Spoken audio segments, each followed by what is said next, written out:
catching feels, I've been catching flights. Maybe we can chill when I get the time. Told you I'm a call, I didn't mean to lie. The writing on the wall, if we read between the lines, I'm in the fast lane. In my rearview mirror, I see her all light. I've been in the fast lane. Happy Monday, everybody. That was faster than I expected. I thought I could finish this paragraph. Here, let me finish this paragraph. I mean, hi, happy Monday. Sure, yeah. I mean, What? I got so lost in the weeds. Been working on a software project last week. I'm sitting there and I go Friday, and I had to ask Alexa, "Hey, what day is it?" And then it's like Friday, and I had this dun dun dun. Like, what happened to the week? yeah. I mean, by the Twinkie and candy wrappers in my wastebasket, I have a pretty good idea. Has that been the main thing, that software thing? Or are you juggling a bunch of stuff right now? I go through periods where if I'm not writing a book, I'm always trying to learn stuff. And, I look at, my skill stack, up until a couple years ago was really, really deficient in software. And I thought, let me improve that. And then it's one of these things where you're like, I learned this, now I want to, I wanted to get into machine learning. So I said, let me go learn Python. And then I had some ideas for stuff. And I'm like, oh, I don't know anything about Android development. And if I want to do apps, I need to do that. So have you heard about Flutter? Flutter? No, I haven't. Flutter is a framework put out, basically developed by Google, that allows you to use a programming language called Dart. And Dart is, one of these newer languages that tries to combine benefits from different languages. Mm-hmm. And Flutter allows you to write something in Dart. And Dart, if you know JavaScript, Dart's pretty easy. And actually, Dart can be compiled into JavaScript, right? Yeah. Okay. But the way it works with Flutter is that you write your application in Dart, and then it will output an Android or an iOS version, but not kind of like the sketchier ones that just use, there's other ones that do that, but it's thing sits inside of another module that does another thing, so it's slow. Yeah. This natively compiles it, and then if you need to add a feature that's only on iOS, you can add another module that does that. You can pull the code into Xcode or Android Studio, after it's compiled, and you can tweak it or whatever. So It's pretty cool. Google uses it internally for a lot of their apps. So if you want to get into app development and you're not trying to do something really intensive like if you want to do games, the cool things, you use Unity or whatever, you can output it to either one. But if you're not trying to take advantage of native stuff explicitly. Yeah. That's cool. Yeah, because I've seen different games that are just web browser wrappers, and there's always a very janky feel to them because you might as well just be playing it in Safari or something, but it's even worse because there's an extra layer but we get to play music under it or do all these specific graphic effects or screen effects. There are things that were PhoneGap and some of the things, Narium, some of those things, I mean, they serve certain functions and there's a limit to what they could do. But what's neat about Flutter was the idea of it's fast. It doesn't feel like these apps are that they said from the ground up, let's use one code base that can compile into Objective-C for the iPhone or Java, which was nice. And then, using a language that's not too exotic, these apps have come so far along now too. Yeah. But anyhow, that's been, and I've been doing it's funny. I did one Udemy course. It was a 25-hour course. I got 12 hours into it, and I realized the instructor was really not that good. And it was hard for me to give up because I found another course. But I was man, this guy's not, we're building a thing, but he hasn't really explained explicitly what the features of the app we're going to be building. And then we're moving things back and forth almost arbitrarily into folders because we can. And then I got this point, I got completely lost and rewrote an entirely wrong file. I'm done. Went to this other course with this other instructor, and it's been way better. So that's good. The beauty of only spending $10, just your time. Sure. Yeah, there's always a weird thing, especially there's probably I don't know. Sometimes there are things that are, and I'm not just. I mean, maybe this guy really didn't suck, but sometimes it's like, well, need to teach you this thing you're not gonna use, or we're gonna use arbitrarily just so that you have like the basis to like use it when you need to use it for higher level techniques. I'm coming back.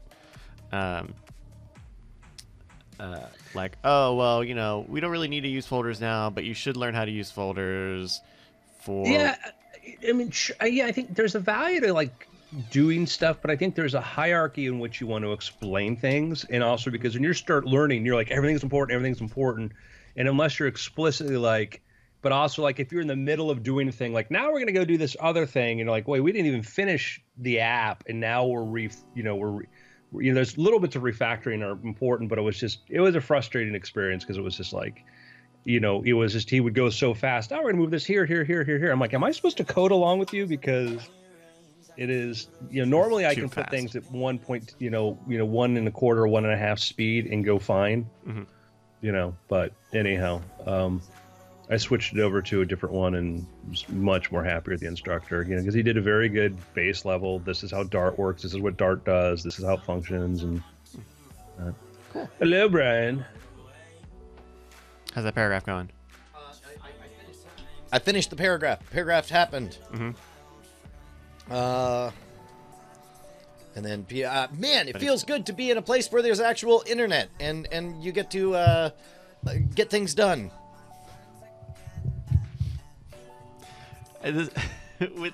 With your look today, Brian, is like Brian in disguise, like Brian on the run. We're in the second half of an action movie, of a European action movie. Oh, because my shabby. Because you got the beard, you got the different glasses, you got the hat. It's all like, I've left my organization. I totally. That's not me. That's a different Brian. I went rogue. I meant to show up actually dressed up and looking good, but then that didn't happen. I got home and then it was just like, those invoices, they got to get done. And so the good news is I got the invoices done. Oh, there you go. That was a luxurious beard not looking good, Brian. Come on. I need to at least get it all cleaned groomed. up. Yeah. Oh, but I'm going to say this before we start recording. Had my weigh-in after 2 days of not being at the gym, not doing nothing. Mm-hmm. Muscle mass was took a very slight dip of like a quarter pound, but I lost 2.5 pounds of fat in the meantime. Wow. So I found them, Brian. Oh no! All right, are we gonna do this thing? Yeah. Oh, there was one thing I'm trying to remember. I just had a last thought. I'm sure it'll be fine. Andrew? Yeah, I got nothing. I'm good. Okay. You All good? right. You good, Brian? You Yeah. sure? No, I'm feeling it. All right.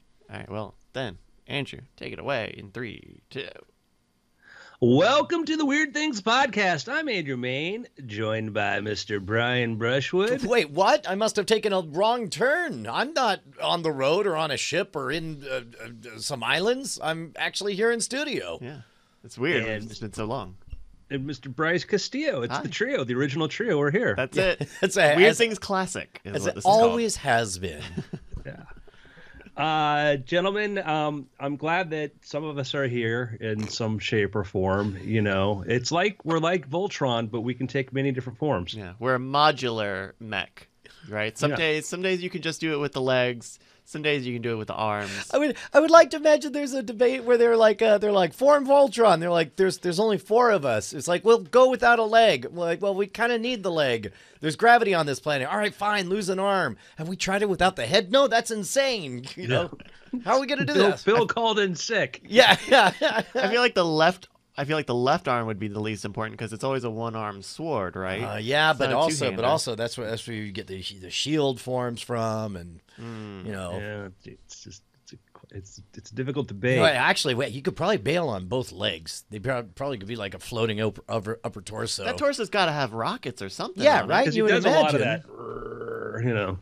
That's my I will Voltron. I will give a quick plug. If you've not watched the Netflix version of Voltron, they do a really good job of making a context where I don't know, you care about a kung fu robot battle in space, and yes, they can do anything. Like they keep surprising you with like, you know, form chainmail, magic chainmail. It's all magic, and there's no real consistent set of rules. But the storytelling is so exquisite that I don't mind it. I love it.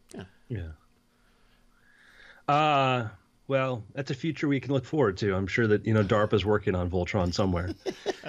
I texted Brian before the show because I wanted to talk about a topic. And but first, let me just point this out. Over the weekend, Tesla, hear the news? Yes, I did. 5,000 Model 3s in a week. That was their deadline. They wanted to try to be able to hit a run rate of making 5,000 Tesla Model 3s in a week.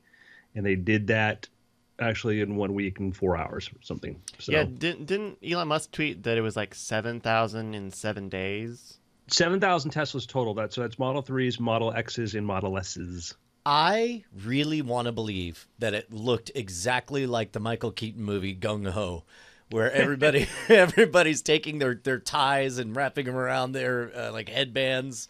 And you know that movie was based upon the premise of the Mooney plant where Tesla is at now. No kidding. This big Japanese-American cooperative plant. That's what I understand is that because that when they built that plant, because it was a Toyota plant, that was the whole, you know, plan.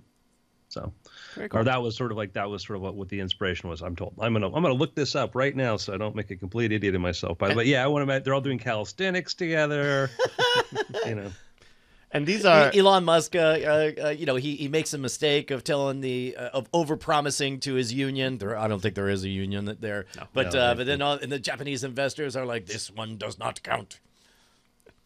And the Numi plant, jointly owned by General Motors and Toyota, opened in 1984. I call it the Mooney plant. The Numi plant. Mooney plant. The Mooney plant. Well, then they do mass weddings there. Didn't Toshiba come out and say, "Oh man, like they picked up the rate, and so we're going to be crunched on"? I'm sorry. Panasonic. It said we're going to be crunched on battery supplies because they're starting to pick up speed. Yeah, that's the thing. Is it like inside each one of those is like. They're making their own batteries, but like 2,000 batteries the size of like a laptop battery. So like they're becoming like the biggest battery producer in the world. So be interested to see. So it's kind of neat. You know, this was the backstory and that why kind of a weird tech thing is that originally Elon Musk had envisioned this super futuristic high-tech factory with robots, you know, moving at dizzying speeds, which they do. Mm-hmm. And he had to. And I think it's an example of like, yes, great idea. A lot of kinks need to be worked out first before we get to that full-on realized factory of the future. And he said as much, but they would be doing things like they'd bring in these robots that were, you know, building stuff, and they would pull some off the line and they would try to overclock them because they knew what they were rated for by the manufacturer. But they're like, how much faster can we make this thing go? That's wild. I wouldn't have thought in terms of overclocking because obviously some amount of motion, if you just speed up the motion, make it cartoon fast, obviously you end up making stuff faster. But you would think for an industrial robot that it would be rated for like long-term safety, you know, without overclocking. I mean, yeah, but I'm sure there's a trade-off in either maintenance or reliability, but yeah, I would imagine also though that everything as it comes off the production line, you know, let's say it's 37 spot welds, right? And it's like it's able to do it in 15 minutes normally. If you overclock it, you know, and let's say it does it in 10 minutes, maybe that affects the tolerance of safety, which I guess you could find out as it comes off the line. You're able to say like, oh, no, 1 out of every 200 rivets is slightly off. Well, I even just mean for the long-term health of those machines and those arms. Right. You know, and servers, that's the other side of engines, the thing too. Yeah. So you have, you know, you think about it though. So of course you've got, you know, Tesla engineers and SpaceX engineers and these people looking at these machines going, oh, this is the best you can do. Are you sure? We've heard that before. And you could go take this thing apart and you might find it could even be not that there's a physical limit, but maybe, oh, we can optimize the machine code that runs this thing and we can make this thing work 4% faster. A 4% faster robotic arm is a 4% increase and roughly speaking, Sure. and what it's able to output. Well, and I can picture like let's say a robotic arm does the first of 72 functions. It does like 7 of them, and then it pauses to queue up the next set of 7 moves or whatever. Might be the kind of thing that you could spend. I'm making all of this up, but spend a bit on extra processing power to save that valuable time. Because this is something we've talked about Elon Musk before. He does get dinged, but only on delivering when he promises. He turns in great homework usually. It's just a little bit late, so you have to give minus 7 points on there. Yeah, it's that wow, he's a year late from doing this. It's like, yeah, but we've got robot fast, amazing electric cars probably 5 years ahead of time when we thought we would have got them. Yeah, he was late in when his delivering on this, but if he starts delivering realistic delivery dates, I'm worried. I don't want him to deliver realistic delivery dates, because then he's like, man, maybe I'm going too fast, and it took a special kind of person and team and group of people working there at Tesla to make this thing happen. And we're gonna hear horror stories too about workers and conditions and things like this. I'm sure we're gonna hear this, whether or not it's outsized for a company that size, whatever. But trying to work that fast, is not without consequences there. But I mean, it's what's within the realm of what's you need to be done. So yeah, it'll be interesting to see if this rate holds next week and the week after that, and for going further. If they're at the point where they're having to overclock machines or something, that may not be a sustainable rate at the moment. But that's something that comes over time. Yeah, and he says they're going to try to hit 6,000 per week by the end of this month. So so what happened is they had stock, the stock market. I looked, yesterday hit this. I was talking to a friend. I'm like, well, it's going to be interesting. It's like the first day or so, it's hard to predict either way, because people might say we already built this into the price. The before market trading, it went up like 3%, 4%, and then once it opened, the stock actually went down. It's now down like 1%. I watched it go down like 3 or 4%, and then I just bought a bunch because I'm like, I know where this is good. I know how this story plays out. I've been following this, so. Yeah, that's not that I'm giving financial advice, but that's one of the greatest reframes that I really enjoyed is among the wealthy, when stocks quote unquote tank or crash or whatever, they see it very differently. They say, "Oh, they're having a sale on businesses. What businesses did I want to load up on that previously seemed too expensive for me?" Do you remember, if you go to the biggest trough they had in like the last 2 years? I sent a couple people here a text message. In fact, yeah, you were just like, hey, FYI, guess what's cheap right now?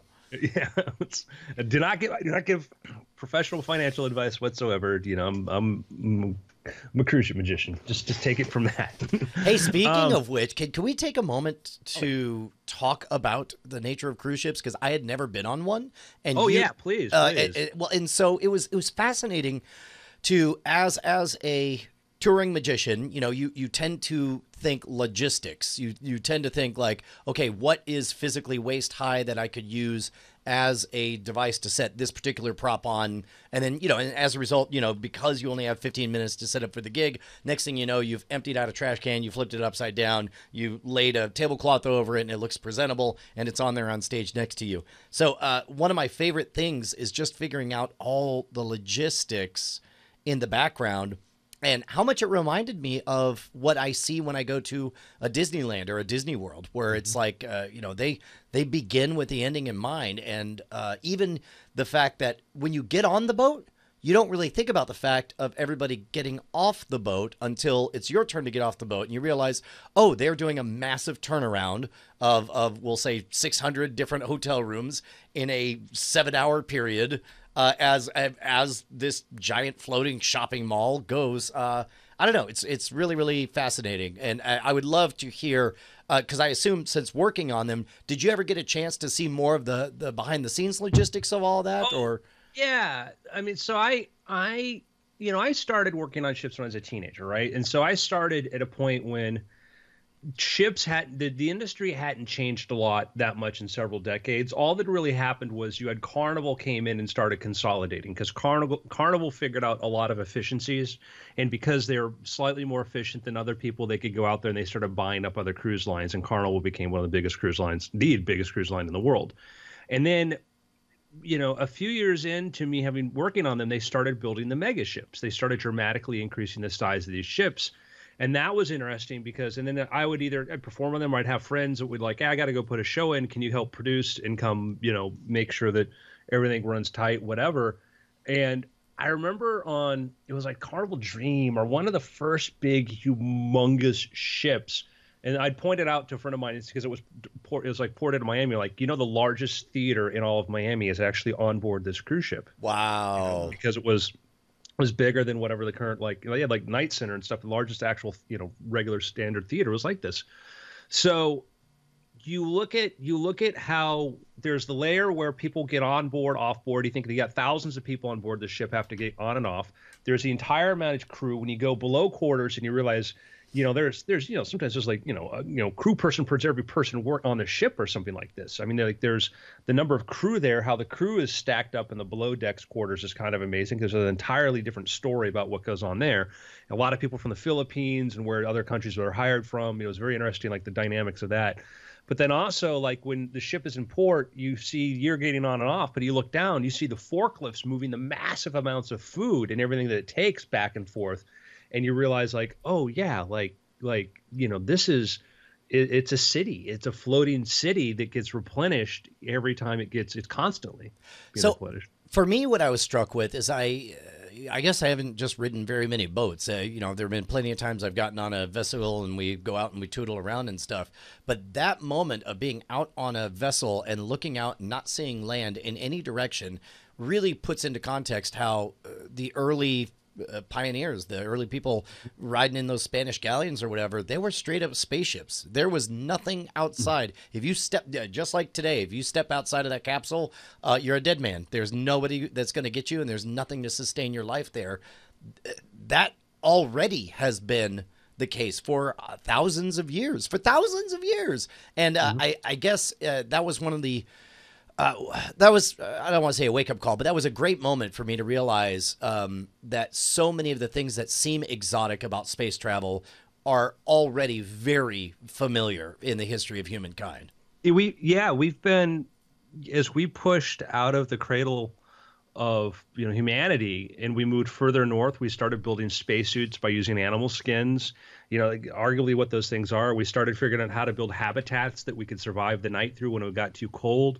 You know, building our ships and sustainability. We've been solving these problems for thousands of years, and there's no reason that we all of a sudden are going to get dumb and aren't going to be able to solve them anymore. But yeah, and the point about being far away, hypothetically, imagine being in a just a large raft, hours and hours, there's no land in sight, in shark-infested waters, barreling through the night, trying to avoid reefs and other things because one of those could rip apart your entire vehicle hurrying back. Harrowing. Yeah, seems like imagine that a couple nights in a row. Just saying, because you're in some exotic location and it's not. Unrelatedly, is there any news about any projects that you've been working on that you're able to share? No news yet. Okay. No news. Well, I do have an appearance coming up on Cash Cab where I'm being featured as a Discovery Channel Shark Week host. So, Ooh, wow. I love the fact that you can only report what other people have reported. Yeah. So I like that. I like, you know, we'll see. Man, TV is a nutty business. Yeah. I mean, assuming you're on TV. Maybe. I'm going to be appearance-wise. I'm going to be in WesterCon, by the way.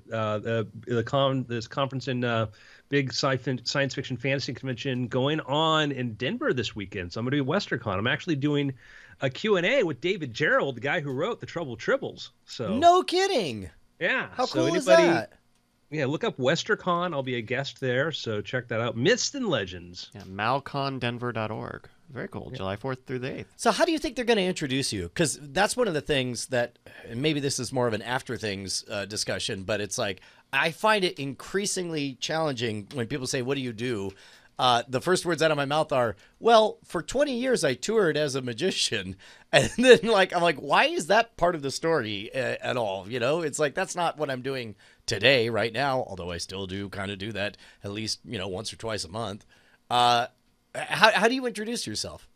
Well, it's funny because I had to put together a bio, right? And I know I got booked because they said, we want to have somebody like a different offbeat TV personality sort of person. So I was there because I did, my TV magic show and all that.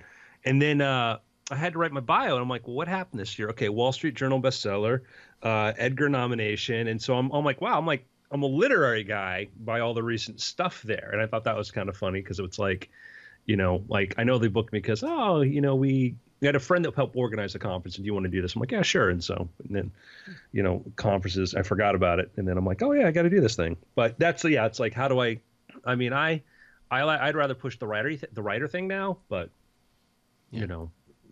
whatever. Yeah. So I wanted to have a conversation about a couple topics, relating to the future of money. We've talked about this before because these things come up again. And I do not have strongly held positions on these things. Let me make it very clear. I have, what about this? What about this? I hear this, but we haven't thought about this or whatever. And one of them is minimum basic income. We've talked about this before, and it's come up. It keeps rearing its head again because, we have this accelerating economy in the sense of, like, right now, economy's turned around. It's doing really good. And we're having a humongous amount of money being invested in artificial intelligence, machine learning. We're talking about the Tesla plant, where the goal there is to continue to add more, hire more robots than people. People are still very good at things, but there's a point in time where if you want to make this thing cheaply and be competitive in the marketplace, then you need to probably use robots. And the concern, of course, is, what happens when you start replacing more and more jobs with robotics and automation? And this has been a thing that, ever since, somebody developed a better flint that saved time. They're like, well, Ugg over there likes to chew on the leather. Why are you replacing him with your flints? This is not cool, dude. And what's he gonna do? And it's like, I think Ugg will find a job, And we've had that continuously. That was a big thing in the 1700s, the 1800s, was with automation, machines that could build other things. That was when it first happened. Was like, man, like, I have a machine press that can stamp out things. I don't need a tinsmith to cut these things with his shears and stuff. But now we're at this point where we talk about Moore's law and accelerating change. The idea is the rate of change may all of a sudden go through a huge thing where in a couple decades time, I could be, as a writer, competing with artificial intelligence for writing books.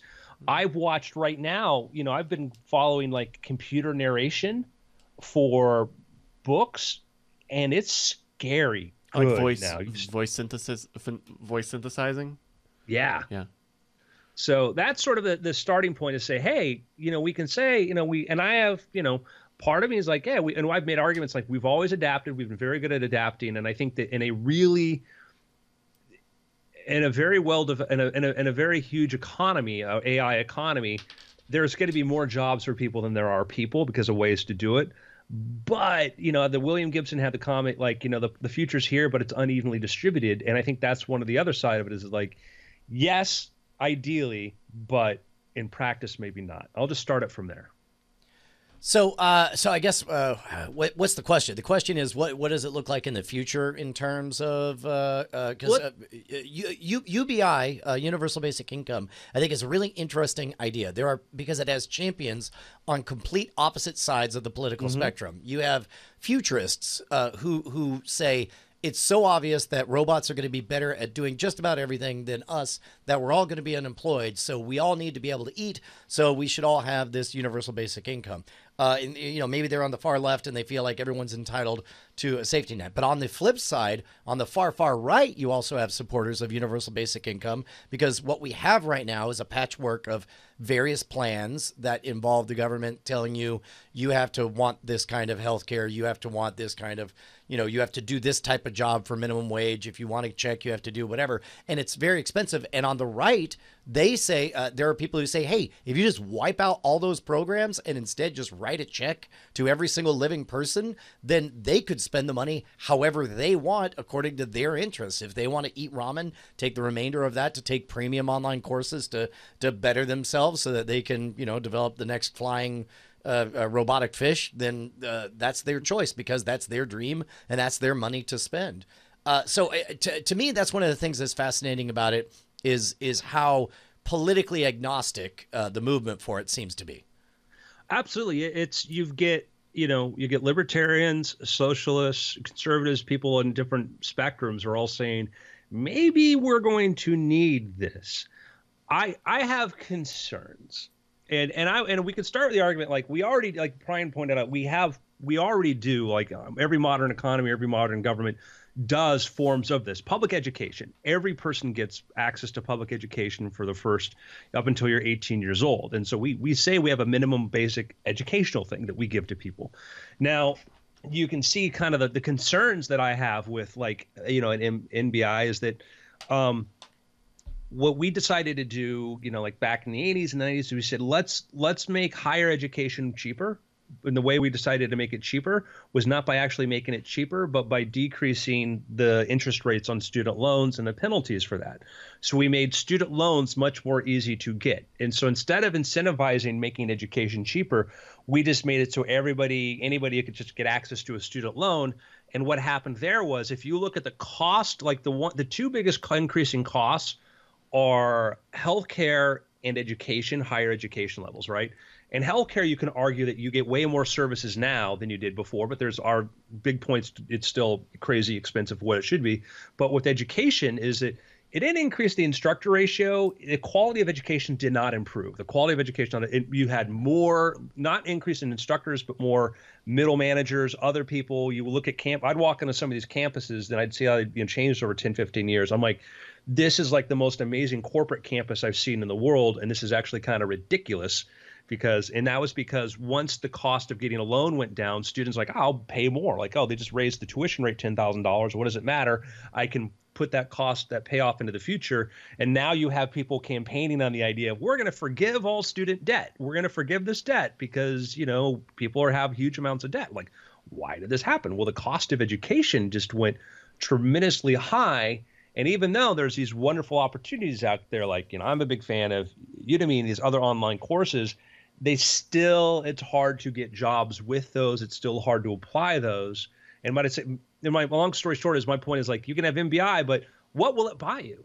We've seen that if you all of a sudden everybody gets this minimum basic income, things will get more expensive. We've seen that before. Then the things we're going to want, in San Francisco, $100,000 is considered low income. Mm-hmm. And so an MBI, you're not going to be able to live in San Francisco. You're not going to be able, and that's the thing we have to think about is that, we could say, well, you should move, but people don't want to be told that. Yeah, I think of it, man, I would love to see if somebody has done a large-scale study over the economy of, you remember Second Life? That's what, a decade ago now? So Second Life kind of was a natural experiment in what I would imagine universal minimum basic income would look like, because you could get around. You had no restrictions on travel. You could get property. There's no restrictions on that. You could manufacture pretty much anything you could build. But then what people wanted to spend real dollar money on was the skills of artisans. It's like, I don't want a sword. I want that badass looking katana. I want the one that also has the so-and-so animation. And I feel like, you could make a case that, all of Second Life was what happens when the whole world becomes artists of some variety, whether they're manufacturing narratives for other people to do, whether they're manufacturing, I'm building my perfect dream home and I can't wait to have a party to go over that. Nobody in Second Life, except for some people who maybe were running public events with the intention of charging real ticket prices or whatever. But again, that's art too. I think it was Teller that once told me, anything that's not feeding your family is art. Anything that's not keeping you alive is art. And then and so I don't know. I could picture a world where we get into that. And one of the things about art, once everybody's doing art, is a nasty side effect of having freedom, and in this case, I'm talking about economic freedom, is that you have to watch somebody spend their money, their time, their energy doing something that you would never do yourself and that you maybe disagree with philosophically.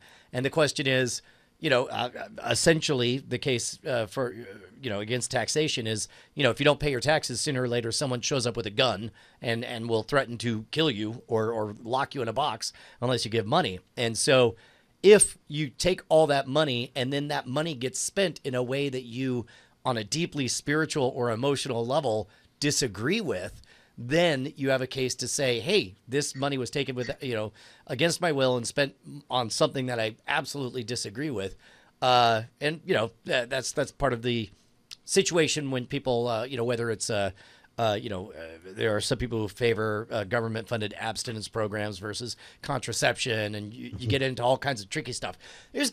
All I'm saying is that there's going to be a lot of sticky issues if we ever hit a UBI place. I agree, and I guess the one I keep coming back to is that we can imagine what would be an ideal, and one is we can imagine what would be an ideal income now. We can imagine this is what would be ideal. It's hard to know but I could imagine what an ideal income would have been in 1980, and that didn't account for cell phone, it didn't account for internet access, it didn't account for Netflix. It didn't account for the idea that the average person in today prepares fewer meals than they did in 1980, and the quality of food that many people use has increased. There are all these things that we just didn't even conceive of then. And then so if you try to price that in, it gets hard.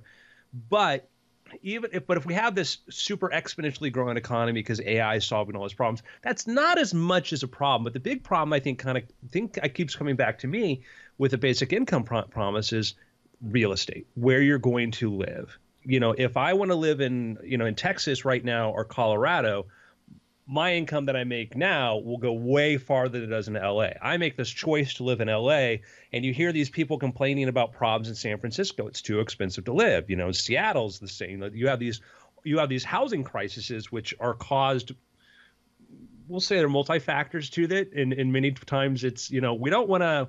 We have so many restrictions on what you can build. It only makes sense to make, these, apartment mansions, and nobody wants to do middle income housing there. But anyhow, point is, my problem with the minimum basic income that I haven't heard an answer to, or universal basic income, I haven't heard an answer to is, because I don't think it can answer, is how do I get to live in the place where I want to live? And the answer is you don't. Correct.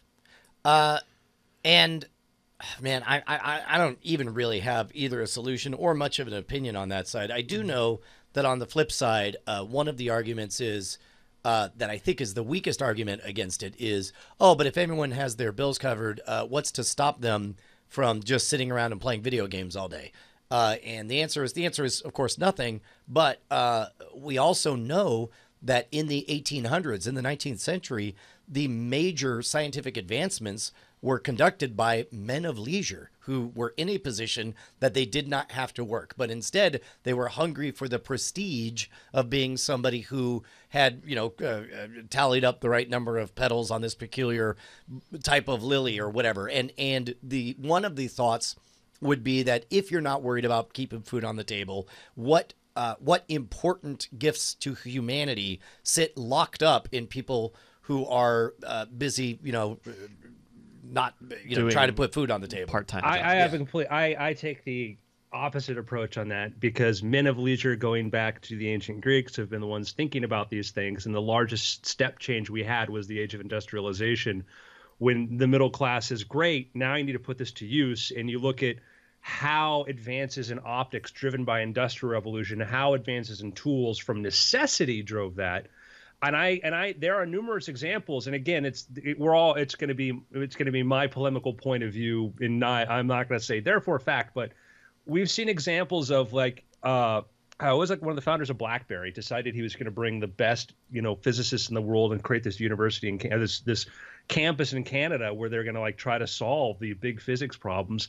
And you look at the actual publishing rate of these guys once they didn't have to worry about this income decline precipitously. I worked with somebody who was a heavy output, heavy thinker. Once their income was taken care of, their output dropped tremendously. And it's certainly, we say look at all these things these men of leisure did. yeah, they were the ones that formed societies and did it. But once the Industrial Revolution happened, once there was a job to create these things, patents and everything that started happening just exploded once it became a job. Oh, so that's interesting. You're saying that that the comfort, as if all of humanity is guaranteed some level of comfort, that will potentially, or it runs the risk of eating away at the same drive that has made it so productive. Which if it's somebody's personal choices, I guess mine is more to the argument of saying that, like, hey, when we had all these men of leisure, look what they created. I'm like, well, we've had men of leisure for thousands of years. We've had a class. What changed? Why did we have this scientific revolution? And I would argue it was the Industrial Revolution that drove that. It was all of a sudden there was a way to make money and profit from this. That's my argument, is to say that, no, like the biggest change was all of a sudden the applying some of this theoretical, then testing it and whatever. Once you had the mechanisms of industry, that's when the real revolution took off, because there were people thinking about, the same thoughts, similar thoughts that Thomas Jefferson had 1,000 years before, and just, but some of Jefferson's biggest contributions besides political theory, though, was industrial theory. And I guess what I'm saying is it was the industrialization was the point at which things took off, because I've heard that, like, well, these guys came up with great theories. Like, yeah, so did the ancient Greeks. What changed that all of a sudden brought us the day we have today? So I would love to hear Bryce's general take on all this, because you're younger than us. I think for me, whether it's talking about MBI or UBI or even things like minimum wage increase, is partially because in general, wages have not been following with inflation and with the economy growing, and you're seeing a larger disparity of wealth between the top end earners and the bottom end earners, and I think whether it's a minimum income, whether it is a higher minimum wage, I think a lot of it is founded by this issue of this disparity in wealth, and the fact that people are being priced out of, like we were talking about San Francisco, right? If San Francisco is too expensive to live in, but it's still a society and a community that needs lower end jobs. But if you are working 40 hours a week in San Francisco and you can't even afford to live in the city, at some point you are either it is becoming detrimental for you to work there, or you are going to have to work somewhere else, and you are creating a problem. You're creating a problem there, where the people who need to be in service positions there can't afford to live there, can't afford to live around there, and how do you solve that? Is it I have a suggestion? Okay, go. Yeah. Okay. Work somewhere else until they raise the wage. It's like right now there's a trucking crisis. They say this, they're having trouble finding truck drivers. I do not understand the complexity of the situation, so my simple explanation may be totally wrong. Pay more. And that's one of the things, is that, like, you have a problem. There are people willing to do the job at a lower rate, and that's one of the problems. You get into a city like San Francisco, and if you're doing a lower paying job, you're competing with somebody who might be totally comfortable living with 5 other people in an apartment. And that's, gets into the issue of, like, what should a job pay? And it's like, no, I'm a market guy, what the market will bear. Mm-hmm. I don't know. I know there was an article that was floating around a week or two ago that was like, if you were working, a minimum wage job for 40 hours a week in these various cities, here's what you would make. And it would not be enough to sustain a single person or a family. And that's, there are facets to that, but I think in general, if you were working 40 hours a week, you should be able to live and eat and provide for yourself and have health care. And well, what does should mean? What does should mean? What does should mean? Yeah. I mean, I guess what I think if you're putting in your time to help society, I don't know. That should is I don't know how to solve for should for you, but there's should in a legal sense, which is it is the responsibility of the government to guarantee that is the case. And then there's should in that the sense of what we would all hope would be the way for it to be. I don't know what should is, but I think that if you're putting in 40 hours a week into society should give back to you payment and enough resources to sustain yourself. That is the So- balance that we've come up with. 40, So 40, if, 40. if I'm hearing Andrew correctly, I think what he's saying is that there are plenty of places where that is the case, and if you're in a city where that's not the case, then Everybody should leave that city. well, No, well, I'll say like, okay, when I was 15, my first job, I was 15 years old. Okay, I worked at this movie theater. It was this second-run movie theater. I should not have been paid a living wage to work there. Should not have. I was not worth a living wage. I was a good employee, and I'd work sometimes 20 hours. But if I worked 40 hours a week at 15 years old, and I was doing a job that some adults did, whatever, that would have been ridiculous for them to try to pay me enough to have my own apartment and car at 15 years old, because it just would have been silly. And even I had that same, if I had that same, I worked at a magic shop when I was 18, like 18 years old. Should that magic shop have if they had to pay me that shop would never have existed. I was living at home, so I didn't have to worry about rent.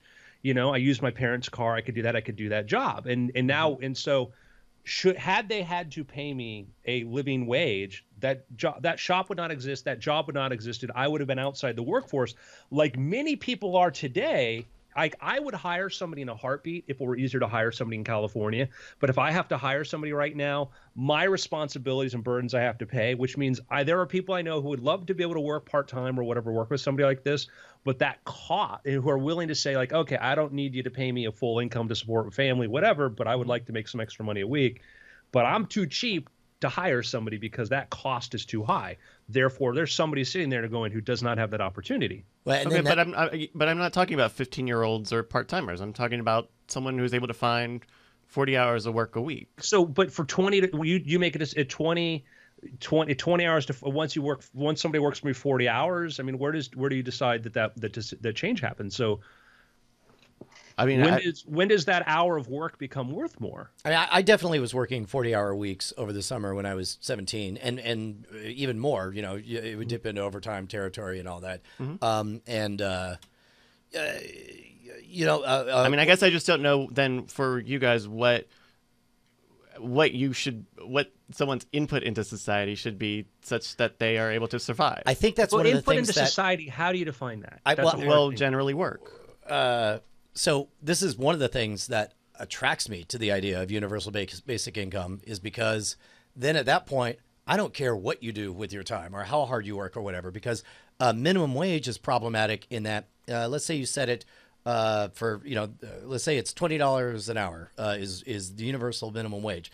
Then if I'm going to spend $20 an hour, I will never hire somebody who's not extremely already experienced and talented. I will never give a chance for anyone to apprentice or learn because I simply couldn't afford to. Whereas if it was a UBI thing, and then it's like, hey, I want to learn to be a editor producer. It's like, oh great, well why don't you show up and we'll buy your beers? And it's like that's a good deal to me. I get to learn, I get some free beers, and after all, I've got my universal basic income to cover my housing, my clothing, my and that kind of stuff.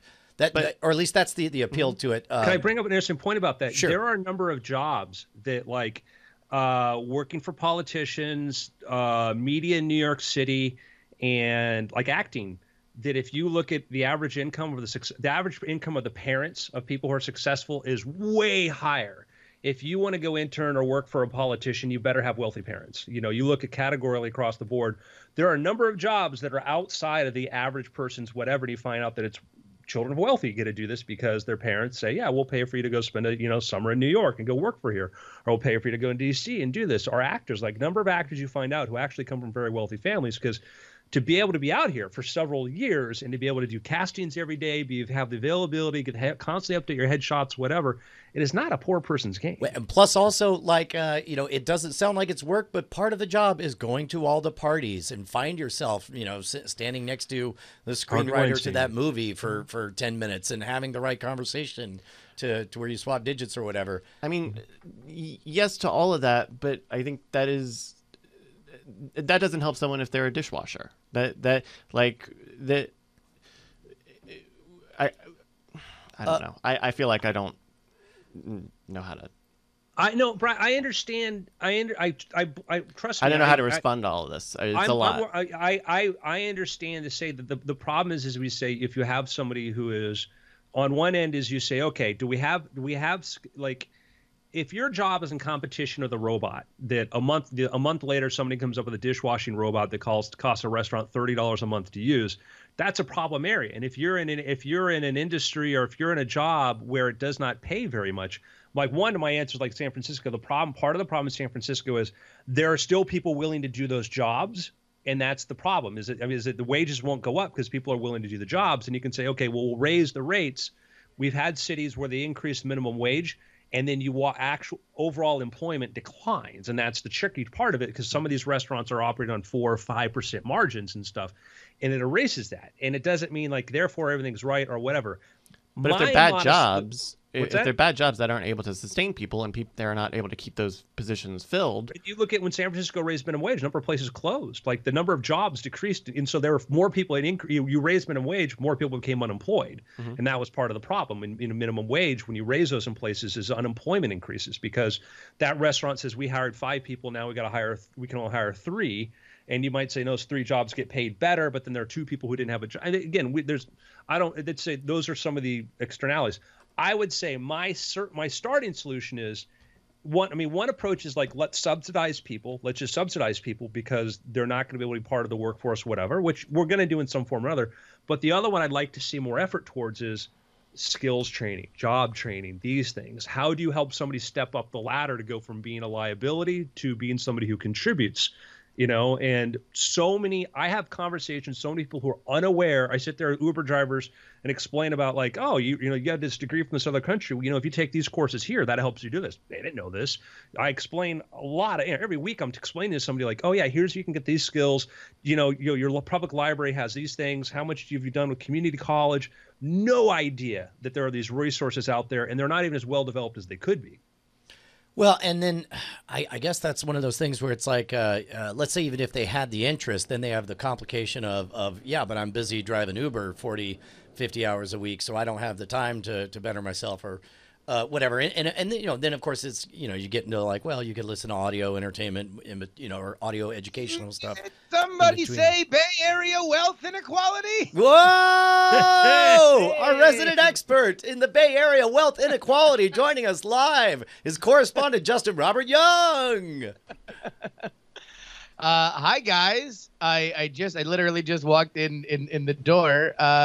But I caught a little bit of the conversation before I came on here. What you missed was Andrew said, I want to pick the least divisive subject we've ever had on Weird Things. What say we talk about universal basic income versus the minimum wage in an age where robots take over everything? It's funny because that's I wonder if you guys started from the same topic that there's, I guess, a new a paper out about how there's a group of economists that say that we are really not prepared for the economic fallout of full, the rise of the machines. And I think that like a lot of the questions that we're having now, specifically about minimum wage, are really going to seem kind of frozen in ember in about 5 years. Like you're already seeing a lot of the kind of minimum wage jobs be mechanized, and whether it makes this conversation even more acute, which I think is quite possible that we're going to see more of an argument for, well, then that's the reason why we need to guarantee things at this level, or we need to raise what our guarantees are from a governmental perspective. But man, part of me thinks, and this might be just ready for the freezing cold takes archive in a few years, but I do kind of feel like universal basic income is going to be the argument of our upcoming epoch, however we want to define it. Just to bring you up to speed, UBI over minimum wage debates, minimum wage and living wages are going to be constantly shifting targets. No matter where you are, no matter what area you're in, There's going to be pressure to make it higher or lower, because what you have is you have everybody except for the person making the wage weighing in on how much they think that person needs, and that's. It feels like nothing will shift, and maybe it's the exact same problem with universal basic income, because then it becomes like, well, what is enough for the universal basic income? Well, I think the big tricky thing with UBI is you got to figure out when to flip that switch, and you kind of don't want to flip it too early, and every second that we do it too late will be something that is very painful and will shift our political landscape. Because if that consortium of economists is right on, and all of a sudden in the next 3 years we're like, oh no, wait, we're facing serious unemployment, like our unemployment numbers are being affected by how many robots are able to take these jobs, then all of a sudden we're going to have, this is going to become like, nothing turns political conversation like the economy. Nothing turns it faster, nothing turns it more intense. I want to address, and I just want to acknowledge the comment section we're reading there. I want to say that the argument, like if they could get a restaurant, if they could have 3 people instead of 5, they would have moved to 3 anyways. But then they find out they can't function with 3 people and service declines and they go out of business. Happens in LA all the time. Business go out, and that's been in minimum. When they raise minimum wages, you see that happen. I was just in Australia. Somebody brought up Australia, like, hey, we pay higher here or whatever. Service sucked. There was no tableside service. It was a totally different, people were nice. It was a totally different standard that I was used to in an American restaurant. I'm like, no, you go up to the counter and order your food. I'm like, a fast food place? I'm like, are you kidding me? And I was like everywhere. I loved that people loved this, but it was, I could see the effects of the fact that like I'm like, it was a different level of service, you know. You could tell nobody's chasing that extra 5% tip because cared. Tipping. I'm like, there's no tipping culture. I take care of people, so that was like, and that's a choice, and that's like, listen, like I don't like, but I was like, man, like I noticed like, yeah, there's lots of places on tables, but like a lot of them didn't, places you expected to, and say that was the difference, is that in here we can underpay somebody and they come to your table and there's a trade-off. And Bryce's concern is a very, very valid concern. And Bryce, I know what you feel like. I get your point. It's like, if I have a skill or I have this or whatever, like, why should I feel like I'm not valued? Why should somebody suffer or whatever? And how do you prevent people from, being excluded, or what do you do there? And I don't know where the responsibility of taking care of that falls. I think that's kind of the argument kind of comes down to, is it responsible for, the government, a person, or is it the person, their own responsibility? Is it their employer? Is it the government? But I don't know. Well, and these are all the questions that I think they become so passionate, because obviously you are talking about a segment of the population that, as Bryce pointed out, is looking, one of the greatest gift that the internet gave us, and social media, I think, is the beating heart of it. It is the pulse of it, is the interconnection instantaneously into other people's worlds. And so now never has a widening wealth gap seemed more in your face than when you can watch and see, just from news stories to Elon Musk's Instagram, what the difference between my life and somebody else's life is. Right. Combine that with the fact that, there are these economic challenges that now the fear is, or the empathy on one side is, well, look at this pain. We are watching this pain happen in front of us, and the libertarian kind of fear is always, all right, well, where's this line drawn? Because at some point, every law is going to have unintended consequences, and you do kind of have to talk about people who are in minimum wage jobs that are, either close to the beginning of their careers in their teens, because that's predominantly who fills these kinds of gigs. And is a raise in the minimum wage the best way for us to make sure that a father and mother of 3 are able to live in the place where they work? Or is the unintended consequence that now all of a sudden 15-year-old or 16-year-olds at the beginning of the labor market are now unhirable? Like, you never you can't go close to them. Yeah, I guess that's a whole other question is at what age do you start getting the UBI? Is it from birth and then you get to spend it on whatever kind of school you want? But then you get into that place where there are people against the idea of having school choice. Whereas like in Belgium, the money is attached to the kid and you can go to whatever school you want. And as a result, you get schools that specialize in different things. And another side effect is schools compete, and some of them compete on amenities. Other compete on reputations of having excellent academics and test scores and placement in higher education and so on.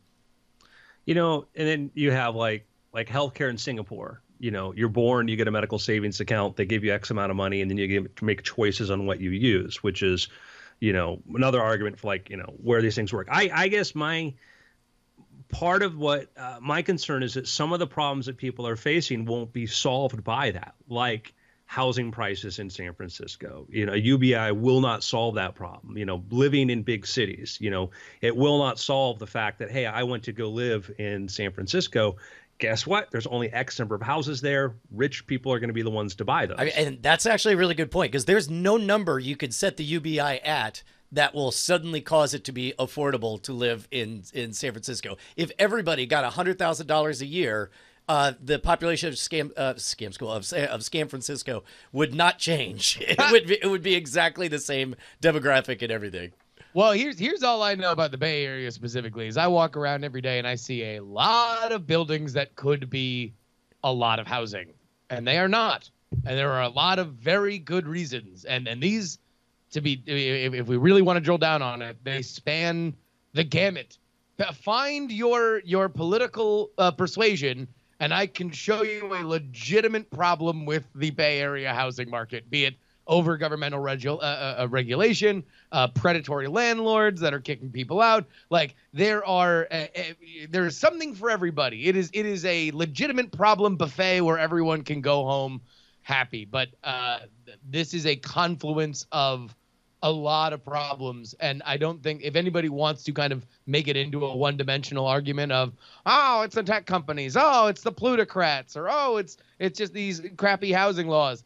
It's like, you want to know what? The answer is yes, you're right. And everybody's too busy pointing their fingers at each other to actually try to come up with any kind of real solution. IMO. So one of the things we talked about at the very top of this before you showed up, Justin, is that UBI is such an interesting character in that it has supporters, very strong supporters on all different sides of the political spectrum. Do you feel like, on the libertarian side, oftentimes it's presented as a replacement to all of these social norm crafting government programs that say, no, we want society to look like this, so we're going to incentivize it by only giving, money if you could prove that you're looking for a dishwashing job or something?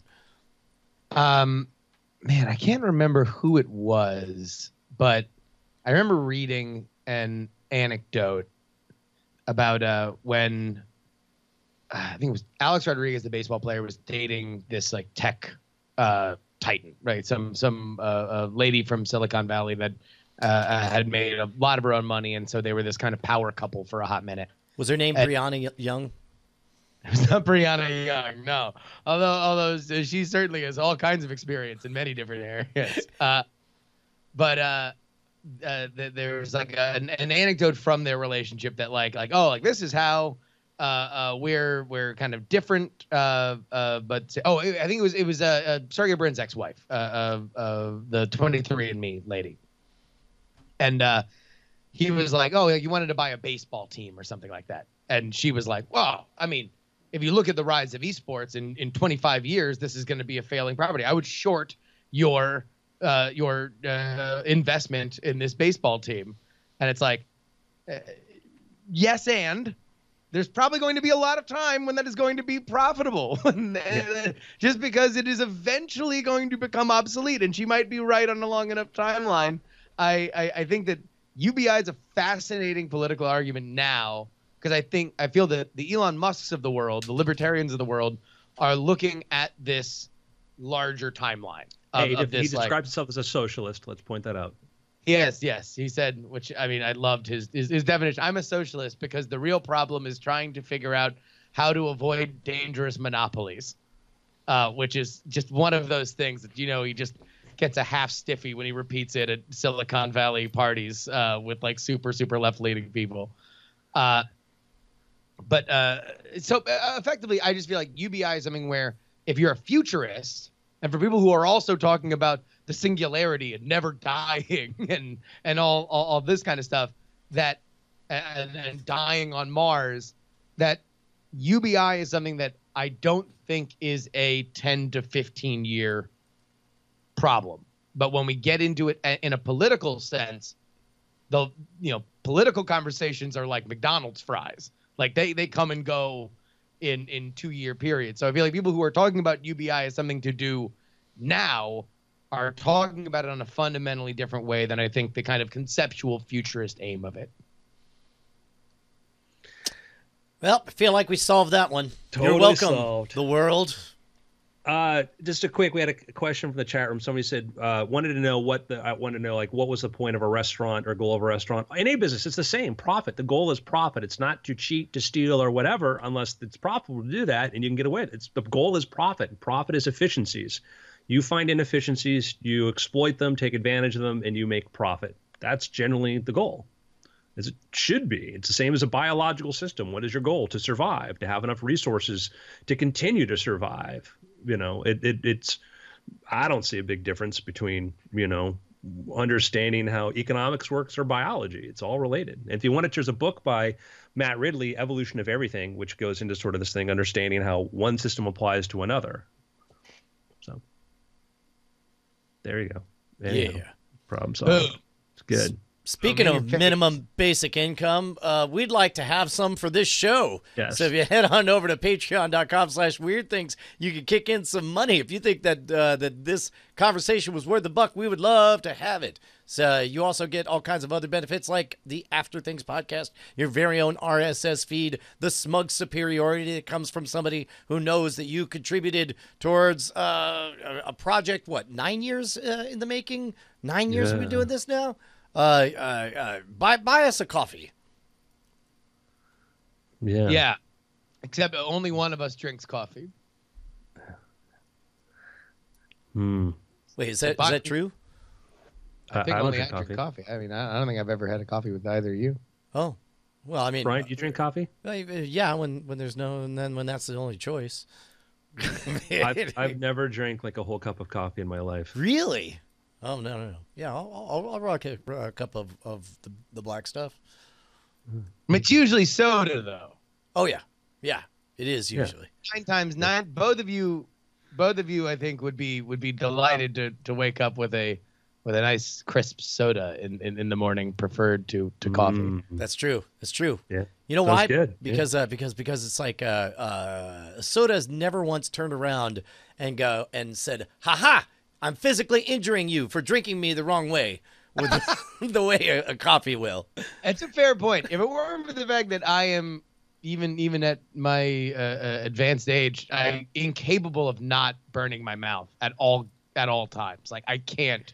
Yeah, I know it's too hot. Sometimes I'll say it out loud. This is too hot, and I'll still eat it. Yeah. Like I just can't stop. So. Do we want to move on to picks? Sure. I think we go into After Things. Sound good? Yeah. Is That sounds great. You know what? I guess my pick is I'm going to continue the pick that I believe I puck right before I left. I think I said I was rereading the Gentleman Bastard series by Scott Lynch, starting with The Lies of Locke Lamora. Once I was on the cruise ship, I listened to Red Seas Under Red Skies, which is all about the two of the main characters learning how to be pirates and how you don't mess around with the sea because the sea will gobble you up and you'll die. And that was fun to experience, surrounded by ocean where I could be gobbled up by the ocean and die. And now I'm on to the Republic of Thieves. Man, is it great. I wish my daughter was just a little bit older and more comfortable with foul language because there's cursing left and right, but there's virtually no tawdry sex, a lot of killing, a lot of stabbing, murdering and whatnot. And of course the main characters are thieves, but it's a blast. It's my favorite book I've reread in a very long time. It's a ripping yarn, it sounds like. Yeah. So it's a real Aussie ripper summer. That's exactly a true thing.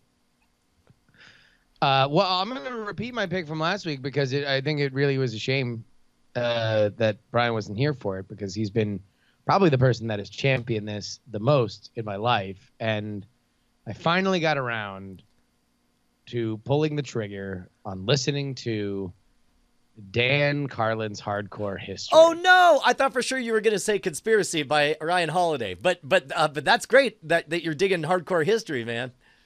And so I listened to The King of Kings. I actually just wrapped it up when I was on the way here.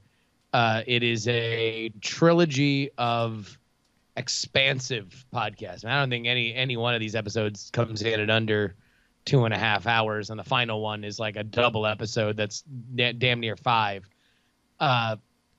But man, look, it is such a rad way of kind of putting everything together. He's a master storyteller. The audio is fantastic. So it really illustrated to me what the top end of that genre is, because man, there's a reason why he's the king of it. Yeah. So do you think, because his whole business model, maybe this is something we could talk about in the future after things. His whole thing is, he keeps putting them out for free, but once they age out, they're $1 an episode. And the back catalog, are you seduced to the point where you feel like spending a little bit of cash for some of the previous ones? Because certainly so. Although I even noticed myself, he has such a distinct speaking style that I do in the One Mic podcast. I noticed myself doing the Dan Carlin kind of like lilt. Like he has this very distinctive, like slow down, speed up kind of style where he talks very melodically. Now, I just want to say, when you think about how Dan Carlin talks, you almost think, well, he slows down, but after all, he can go faster. And yet, there are times he can speak with so much intensity, with percussive power that makes you understand what it looks like for 60,000 gallons of blood to fill the open sea. I don't know about you, Justin, but when I picture that in a beautiful high-definition television in front of my face, it brings chills to my spine. It's like if Lady Gaga were live on the deck, dancing, covered in meat. It's great, and also just him getting into the the pronouncements of like old, the old historians. Like he'll just read them word for word, but like in his big percussive tones. It's great. Look, I know that when I first started talking about it last week, Andrew, anything that you would worry, now having gotten 3 episodes into it, anything that you would worry that this is any, if there is a political slant to it, it is like mired in the old world of yes, there is a political slant. He kind of suspects and is skeptical of the Grecian telling of the Great Wars, as you should be. Yeah. So that's his political slant. Yeah. Although he does have a companion podcast, Common Sense, with Dan Carlin, which is really interesting. I think he took a pretty big break after Trump got elected, because I think he's having a harder time figuring out exactly what he wants to say in such a chaotic time. Bryce? There was a game that came out recently. It was a remake of an old puzzle game from 2004, called Luminous, and the new game is Luminous Remastered. It's a really cool puzzle game. It's kind of like Tetris, but there are only 2 colors, and so you're dropping these blocks to make squares of colors, and as you play, it goes along to a rhythm, and the songs change as you play. It's really good. I know on the original game I probably spent like 100 hours with it. So that's on the Switch. It's only like $15. It's also on the other consoles, and it's on PC. I recommend it. My daughter Josie got me on Lolo. Have you played Lolo? What is Lolo? It's another one of them app block kind of games. You have 3 colors, and you tap them once they become in clusters of at least 3 or more, and then they collapse into higher valued things, and you collect them all and then make it hit. It's got that stay alive mechanic. Reminded me of Threes or Drop 7. Yeah. This one's a little bit more like Puyo Puyo Tetris, if you know that, or like it's kind of got a Tetris vibe where as the songs change, you see there's a line here that travels across the playfield in time with the music. So like across 2 measures usually. And so as you're setting up blocks that are ready to be counted, when the timeline bar here goes over it, that's when it scores it. So you have a rhythm element where you are trying to get these ready to score blocks together and bigger and build on it before they get hit. So you get score bonuses and stuff. It's really cool. And this has all the licensed music from the original game from 2004. Including really great house music from this Japanese producer who went by Mondo Grosso, and so all of those like iconic sort of songs are still in there. So Luminous Remastered. All right, Smug Alert. We have a Smug Alert here. Okay. I'm gonna make a pick. I'm gonna qualify this pick by saying every now and then when I have time, I go to some of these kind of crazy small conferences where it's like 12 or 14 people, and you get a reading list when you go there. And the conference might be like on, 19th century socialism, and, reading the works of a guy like Kropotkin or whatever. And it's very interesting. The last one I went to was on Malthus, and it was very interesting because it was Malthus's point of view, defenders of Malthus and whatnot. Thomas Malthus was the guy that basically said, hey, we're going to overpopulate and run out of food, kind of generalization there, and maybe not being totally charitable to his point of view on that. Point is, I like going to these things because I have to read different points of view on stuff. And the downside is when you read and you go outside your team and you say, let me go read that team. I'm going to go read the other team's literature on this, not have somebody on my team tell me what the other team said, because that's really the problem. If you just all you're on conservative websites listening to conservatives tell you what liberals think, you won't really know what liberals think. You'll know what conservatives think liberals think, and the same goes for liberals and vice versa. Economics is a great example of that. A lot of people have economic theories because, one, we have this, like the topic of common sense got brought up, and people are like, well, most people don't have it. Like, maybe I don't have it. I don't know, and we're very easy. Like, I bring up critical thinking, like, yeah, people need more. Like, I think I need more. I'll start with me needing more, and then I'll get into maybe other people do too. It is very, very, very, very helpful to understand the other points of view as the other people said this. When I'm a non-believer, I read the Book of Mormon. I converted, did a sin, but I tried to read, works and other, translated works and other things like, Muslim, whatever, things like this. But I've tried to read these things. So I want to understand, what did they say? How did they say this sort of, because I want to know. And I think that applies to economics. And I advocate, read stuff people advocating theories. But if you read something that's critical of a different economic theory, go read what they said, because there are some very popular works out there that are very controversial in other groups, because no, that's not what was said at all. It was taken out of context. So I'm going to make a suggestion for something, 2 suggestions. One is, if you want to watch something kind of not recent, but relatively recent comparatively, is The Commanding Heights. Was a PBS documentary about kind of the war between socialism and capitalism in the 20th century. You've got people like Bill Clinton commenting on it. It's a very, very, very good overview of what happened, or an explanation of, why did Western market systems succeed while socialist ones not. It's an explanation for that. And I'm also in the same vein, if you want to go further back, Free to Choose. Milton Friedman wrote a book and a series of videos. They're old videos, but I think you can find them on YouTube. Hear Milton Friedman explain his points of view on these things. And he's a guy that did not like the idea of a UBI, but he said, if you're going to do one, this is how you would make it work. He was very good at going, no, it's a horrible idea. I'll tell you how to make the best version of this, whatever. But there's actually a series of videos Free to Choose, you can watch with Milton Friedman and his wife Rose. She often, like, I'm guilty of not giving Rose enough credit. She contributed considerably to the work of Milton Friedman. She was an amazing person unto herself. Yeah, I'm gonna bet that they're all on YouTube. I know that at some point I had gotten bootlegs of the DVDs to watch, and in 1990 it was originally out. I want to say like 79 or 80, but then they revisited it in 1990 with introductions by the likes of like Arnold Schwarzenegger, and then they would do debates afterwards. Whether or not and it is amazing to see a completely irony-free, impassioned defense of sweatshops. Like, he's in a sweatshop explaining how it's so important because however you feel about these hot, sweaty conditions or whatever, this is what it meant to the person who got there, who built the skills, who later went on to do blah, blah, blah, blah, blah, blah, blah. And when you remove this stepping stone, you make it harder for people to climb out of poverty. And again, that's not to say everything is 100% right, but definitely, definitely, I think you're right. Listen to the other side on all those issues.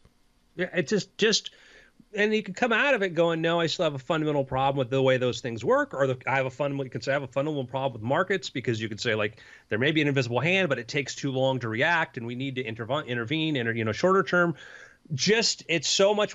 For me, it's so much more helpful when I have discussions with people when they at least have that bedrock of knowing what those other arguments are, because often you get frustrated going, well, like we had to hear, like, what's the purpose? Well, it's purpose is profit.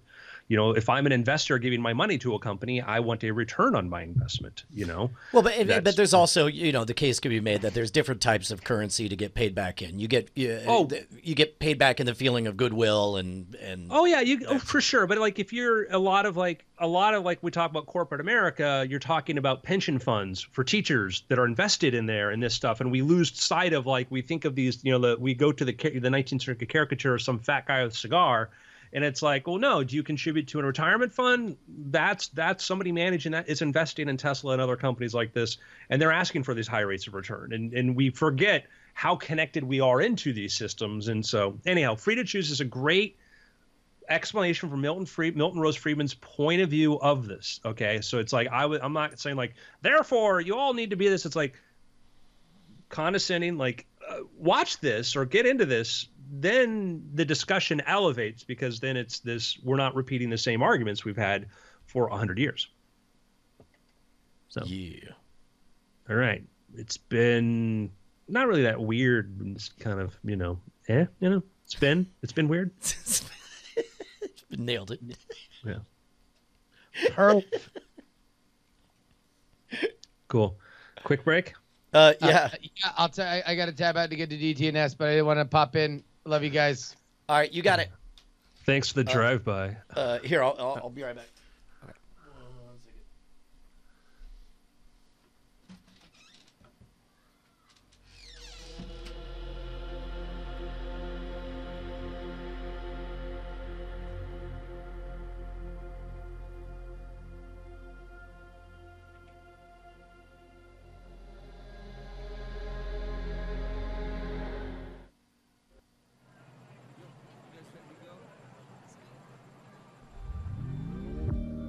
Burn rubber in the red lights. Rear view, keep it out of sight. Flow like a waterfall. Submit to the forces of nature. These habits are mine on a major. Burn rubber in the red lights. If life is a highway, better hit the ground running. We out here surviving. Just trying to feel something. I don't wanna waste no more time. Are you gonna come for the ride? If life is a highway, better hit the ground running,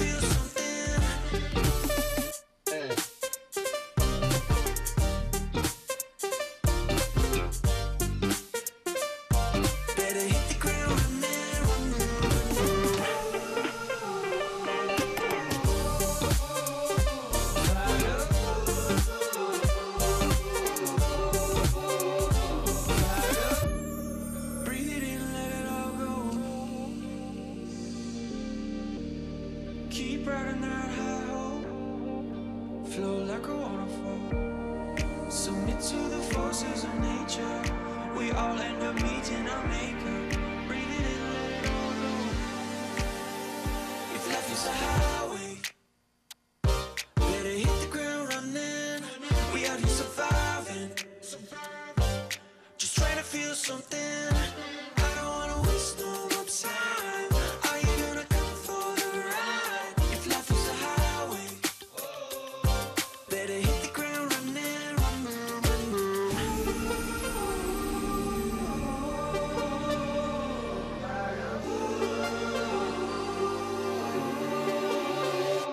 fired up.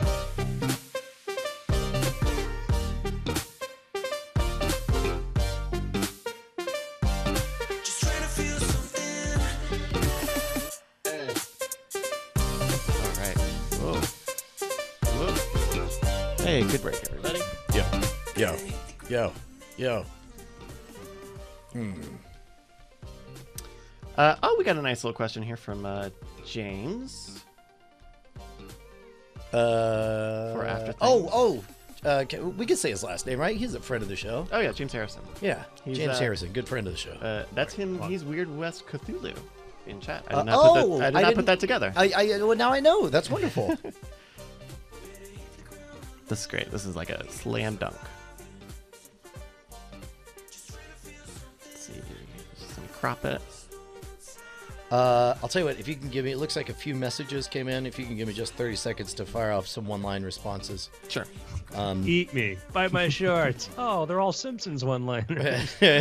Bite my shorts is my favorite. My shorts. That's great. I love when Bort says, "Eat my Bort. When's the last time? This is not an after things question, but have you seen The Problem with Apu? No, I haven't. But I've not seen it. I watched some stuff on it, and it is what I saw. I'm like,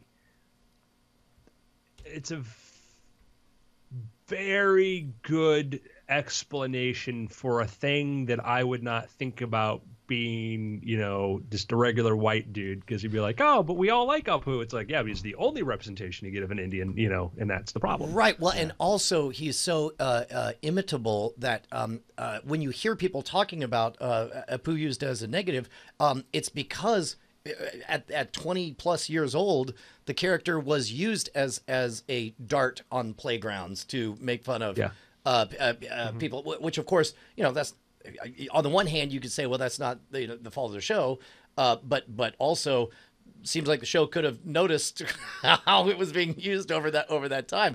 And meanwhile, like, I don't know, it's so I owe the movie a watch, because Apu is definitely one of the most talented, ethical, hardest working, most intelligent, most perfect characters in all of Springfield.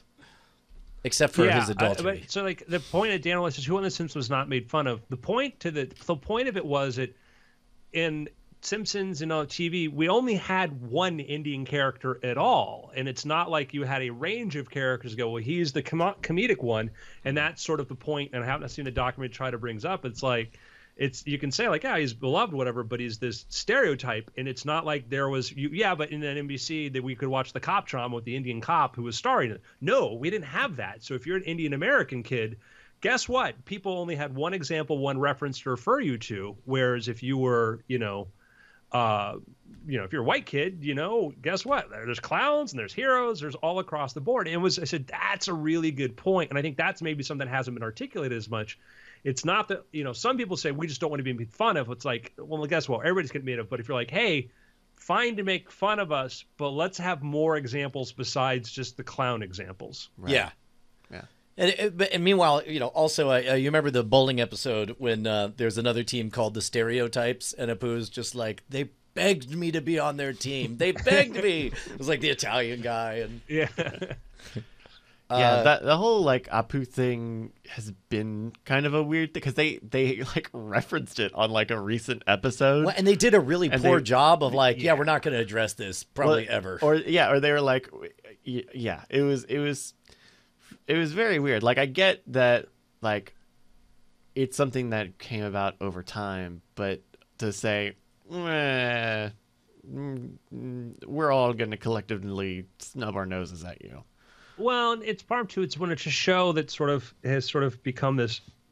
We're going to point out sort of inequities, or, try to be kind of, let's show America, let's teach lessons and stuff about that. Which, and I had a conversation with somebody who worked on another very high profile show that was involved in sort of a controversy, and they're like, yeah, we wished it could have been a platform for blank. And I'm like, I think if we're looking for Hollywood to give us, be our moral center, we're effed, and also that, like, there's so many, I've brought this up before, like, you'll hear an actor who's like, hey, free Tibet. I just signed a Disney deal and China's a big market. I'm not going to tweet about this ever again.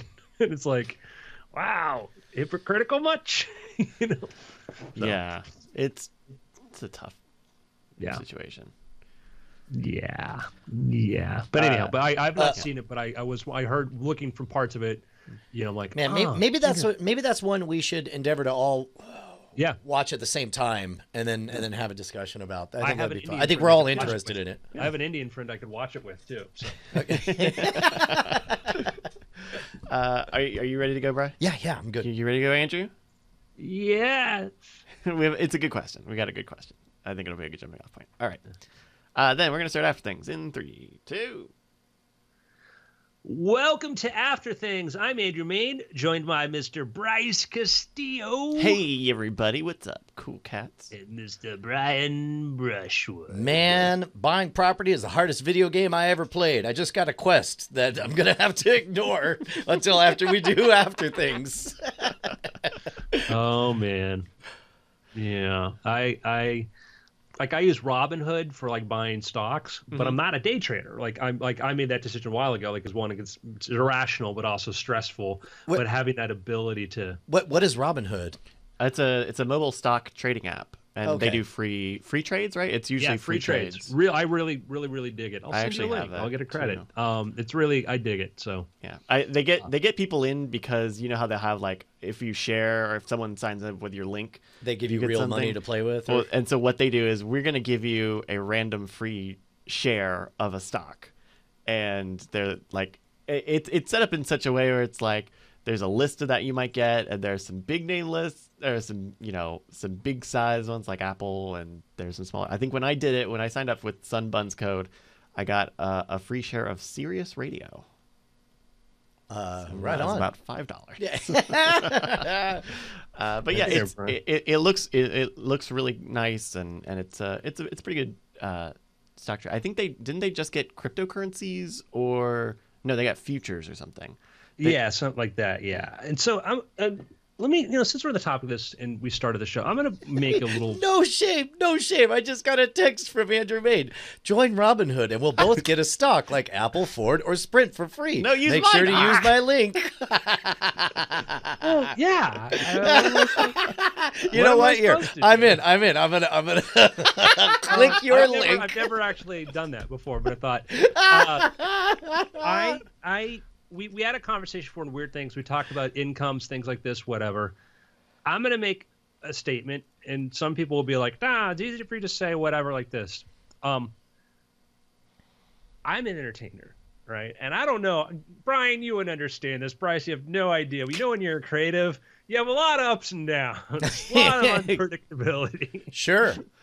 I mean, we all know this is the three of us. We live by. We know this. We've and Brian went from, hey, I have this, secure job, working for Dell, whatever, and like I'm gonna become an entertainer. It's like, is that Calliope music? The circus is calling. That's what I need to do. I have for most of my life, I have been self-employed. Most of my life, I've been self-employed, and longest period of time working for somebody else. I worked for the James Randi Educational Foundation, but even then, I quickly went to part-time because I said, they only need me for X amount of hours, and I want to do other stuff too. I have always invested. Even when I was at my worst economically, even when I had massive amounts of debt because I was involved in projects and stuff and my income had declined, whatever, I have always invested every single month. Sometimes it was only $5 a month, sometimes it was more, because I realized the habit was more important and then the starting point than the amount. And that has helped me out immensely. And investing doesn't mean you've got to start picking wild stocks. Just do like what's called like an index fund. Like there's like standard index funds that have an average rate of return 10% a year. It's better than picking mutual funds. It's better than most people picking stocks. Even that. And you can use apps like Acorns, which we talked about, which will round up. When you make a purchase, it'll like $1.20, it'll round up to the nearest $2 and put 80 cents into an account. You can do an index fund there. My advice for this is like, even where points where people are like, why are you doing this? Because it's like, man, if I order, less fries, if I don't order any soda this week, or if I don't do this, that $10, $20, and I cannot tell you the number of times where I've been like, man, things are thin. I looked, oh yeah, I put this money away here. I forgot about this, I have this going on here. I definitely had that with Acorns. Like, I think I signed up for it not long after you had mentioned it on the show, Andrew.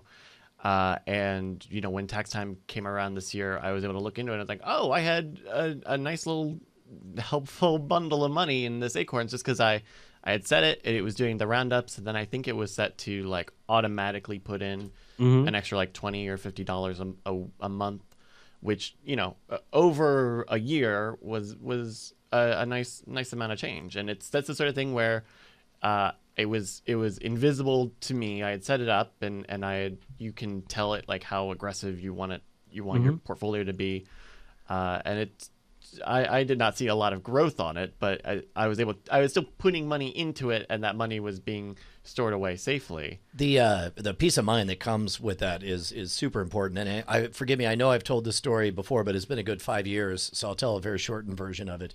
The biggest leap in my career was about year 4 after I quit my day job. I had solid product. I had started to work at colleges, and I realized, okay, if the show works in Texas and I could drive out to Louisiana, if I could fly, I could do it nationwide.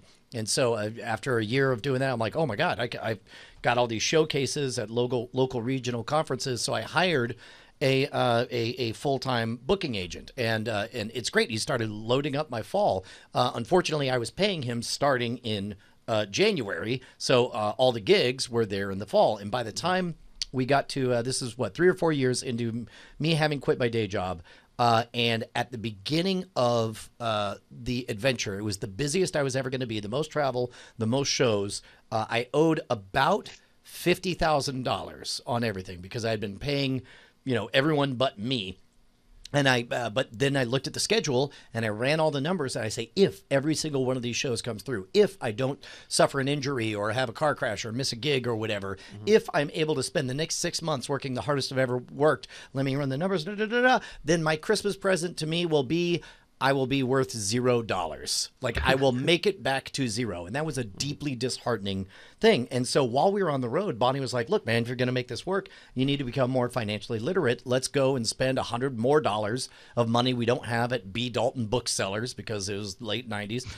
And we bought a bunch of books that had a reputation of being really good. And of course, my favorite among them was written in the early 20th century, called The Richest Man in Babylon. And the core principle is a part of everything you earn is yours to keep. The idea is, if every morning you put 10 eggs into a basket and every evening you take out 9 eggs, what happens? By the end of the month, you're overflowing with eggs in that basket.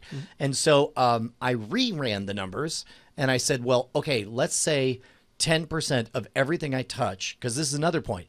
In your lifetime, you will live a finite amount of time, and then you'll be dead and in the ground or burned up or mixed with lye and distributed in a capsule somewhere in space.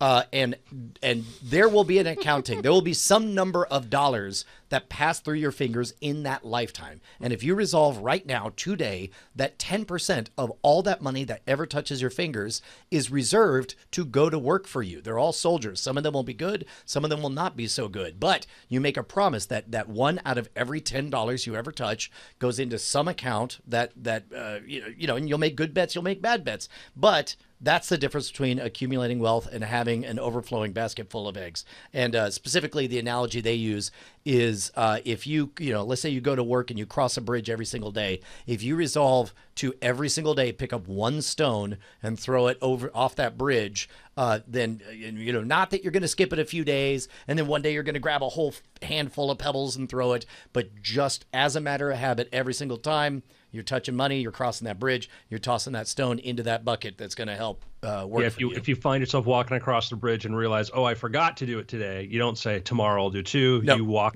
back and you do it every single time. Yeah, I loved that. That is a story I live by, and I after I kind of absorbed some of these things, I developed a very maybe perverse sense of focus and determination on certain things, but. There are some people, a lot of artists listening to the show are like, man, like I don't have like $5 a month, $5. Do it for develop the habit. Right. The habit is more important than the amount when you first start. Once you're in that automatic phase of, oh, yeah, every time I do this, because the hard part is if you say, why don't I just do it when I make a little, when I make a little more money, I'll do this. When I make a little more money, I'll do this. Wrong time, because then you make more money, you're like, you know what, that Model S looks kind of cool, and if I'm doing good, and then we work on a very basic level as far as how our brain thinks what it knows, like operant conditioning. Like, you all of a sudden you struggle, now you have income. Either you all of a sudden make the assumption now this is the new normal, or maybe the more healthy one is, no, this is an aberration, I'm going to be poor again, I better plan for that. And that's how to succeed. And those habits, if you look at some of the successful people in the world, you find out they did you find out like again, I'll bring up Elon Musk. He was always doing these weird little side businesses. He was doing side businesses when he was a kid and when he was a teenager to make money. And none of those was going to make him rich, but the habit of looking for business opportunities is what did it. So the habit is so important. And we talk about this growing economy. One of the things that can help you is to be a part of it, to have some ownership in the success and growth of these companies.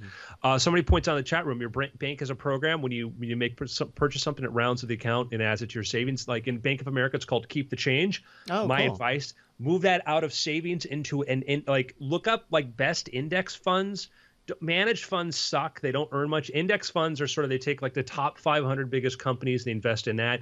Over time, it's like considered arguably, like I think Milton Friedman said, it was like one of the greatest inventions ever. Or it was Warren Buffett, like one of the most brilliant inventions ever was the index fund. Because once you take, because the margins on it, every fund takes a percentage every year of what's in there.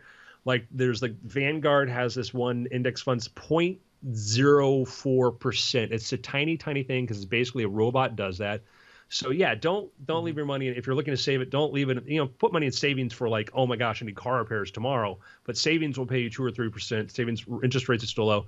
Index fund, but just get in the habit. Just start with saving. Just start saving. Yeah, and I guess the coda to the story about me realizing the best I could hope for is to get back to zero. Mm-hmm. I read all those books and then redid it, and I realized, yes, it took me 3 more months to get out of debt, and it sucks. Being in debt sucks. So instead of getting out of debt, by Christmas, it wasn't until mid March that I got out of debt. But when I did get out of debt for the first time, I had $10,000 in a retirement account. So it's like I got out of debt and had something to show for it, which the level of confidence that comes from that.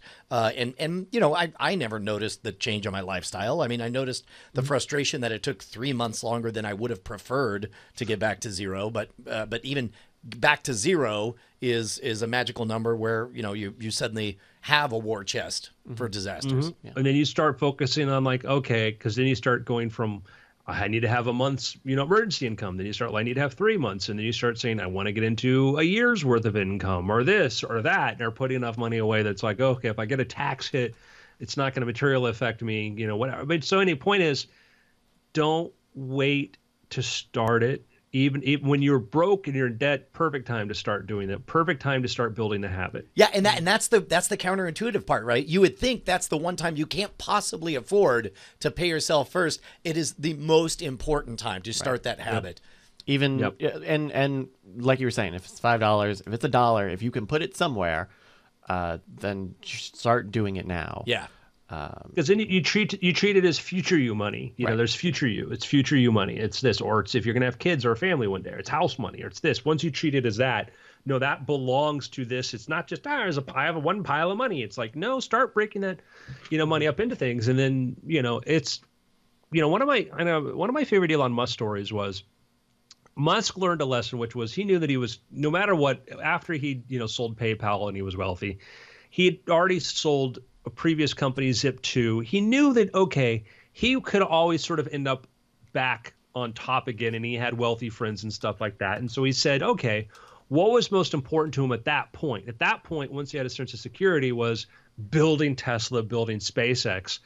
And there was a point at which he had borrowed everything he had. He put every single dollar of wealth he had into those companies to get them to survive, sold his house, was living at his in-laws' house to do this, and was borrowing money from friends. He'd been a 100 millionaire, he'd been multi-millionaire, and he put everything into it. And it turned out pretty well. But the point is he was a guy that was always conscious of, financially speaking, when do you take that risk, when don't you, et cetera. And this was a guy that kind of went counter. I don't know what the reason I brought that up, but just the example of you brought it up because it's a perfect unintentional segue to our question on after things. Dun, dun, dun. We got a letter from James Harrison, friend of the show. He's written in before, I believe. And he asked this: do you guys believe that hard work makes you great, or that people are just born with it? I've had this discussion with hobbyists and been getting increasingly frustrated. Hope you all can help with this discussion. And I think the answer is that in various ways, it's both, right? For various things. Well, and also, I don't know what it is. Man, I would love to hear more about his increasing frustration, because it sounds like he's got a opinion contrary to his friends, and Well, let's take about like, what are the things that make someone great that they build up via hard work, and then what are the things that someone is born with to help put them ahead, right? Things that you can sort of learn and get into good grooves are good habits. We were just talking about good financial habits, right? Train yourself to do it. Train yourself to use like Udemy and other skill sharing websites to train yourself, get into good habits. Put in the hard work, put in the sweat time. I'll give you an example, like kind of, because there's the smart work, harder work, whatever kind of thing. And I was having this conversation yesterday with a friend, and let's say I'm a magician, I'm a close-up magician. I say, I want to be the greatest close-up magician in the world, and I'm going to do the cups and balls trick. The cups, I'm going to use copper cups. I'm going to use copper cups, cups and balls. The ball disappears under one cup, appears under another one.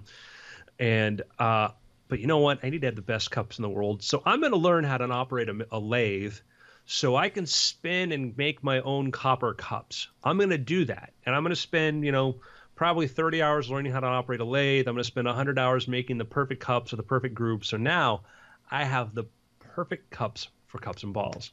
But you know what? The best balls are these little crocheted balls. I want to make my balls a little bigger. So you know what? I'm going to learn to crochet.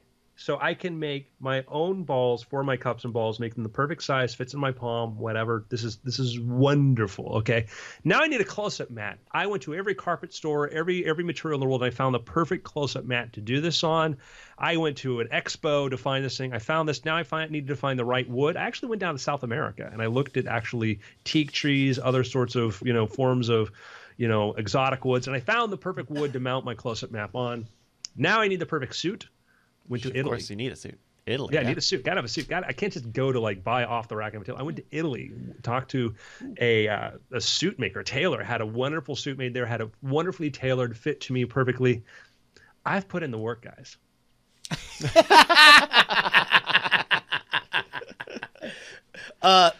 But you know what? It didn't get any better. My you know what? Cups and balls, I still get the same reaction. Didn't get any better. What did I put in the work? You put in a lot of time and effort into the wrong thing. So yeah, you made your materials good, but you look at these balls. Look at my balls. Well, they're great crocheted balls. Shine on this cup. What are you saying?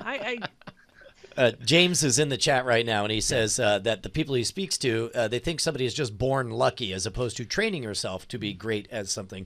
And in the great debate of nature versus nurture, the answer is both to some extent. Right. Certainly, certainly the you can be born with advantages. You can be born with faster reaction time. You can be born with an superior language processing part of your brain that makes you faster or whatever. But I believe hard work trumps natural gifts across the board.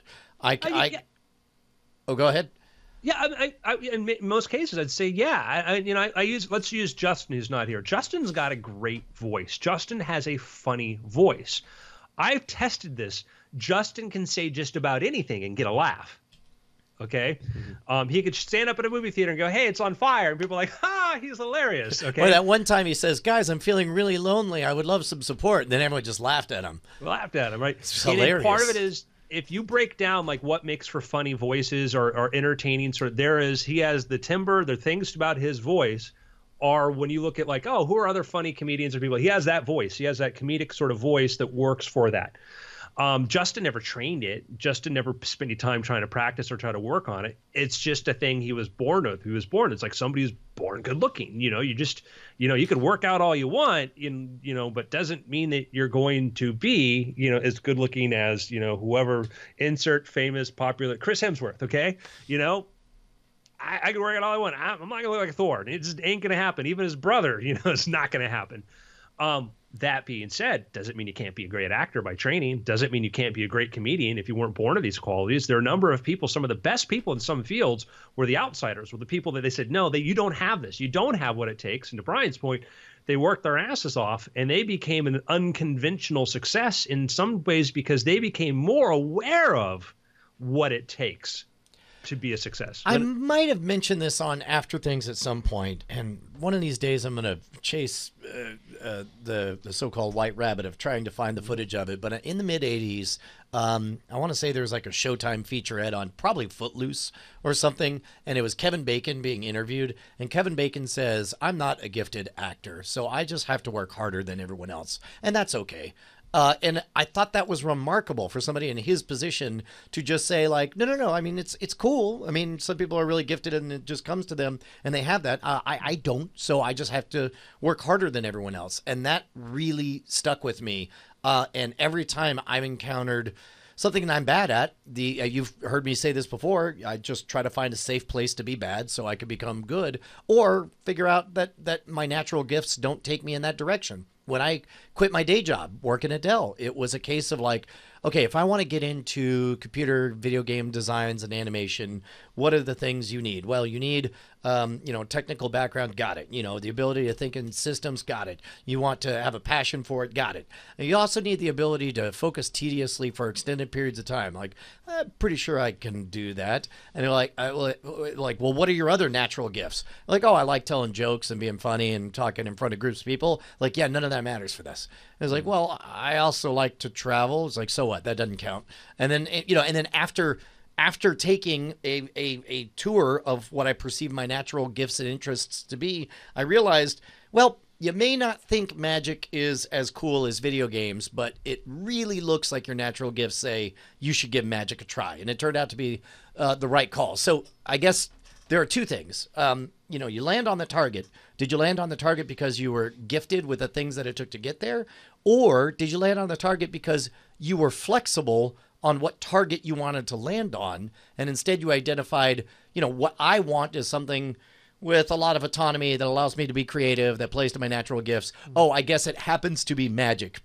Would I have loved to have been a rock star, super famous instead? Sure, why not? That'd be great. But also I'm lousy at music, I have no timing, and I don't have the patience for it. So instead I landed on a target that I do belong at. Do you think if you wanted to be a video game designer or modeler more, you could have trained your habits and your behaviors in such a way that you were okay focusing on small details for a long time, okay not traveling, okay working, on front of a computer regularly?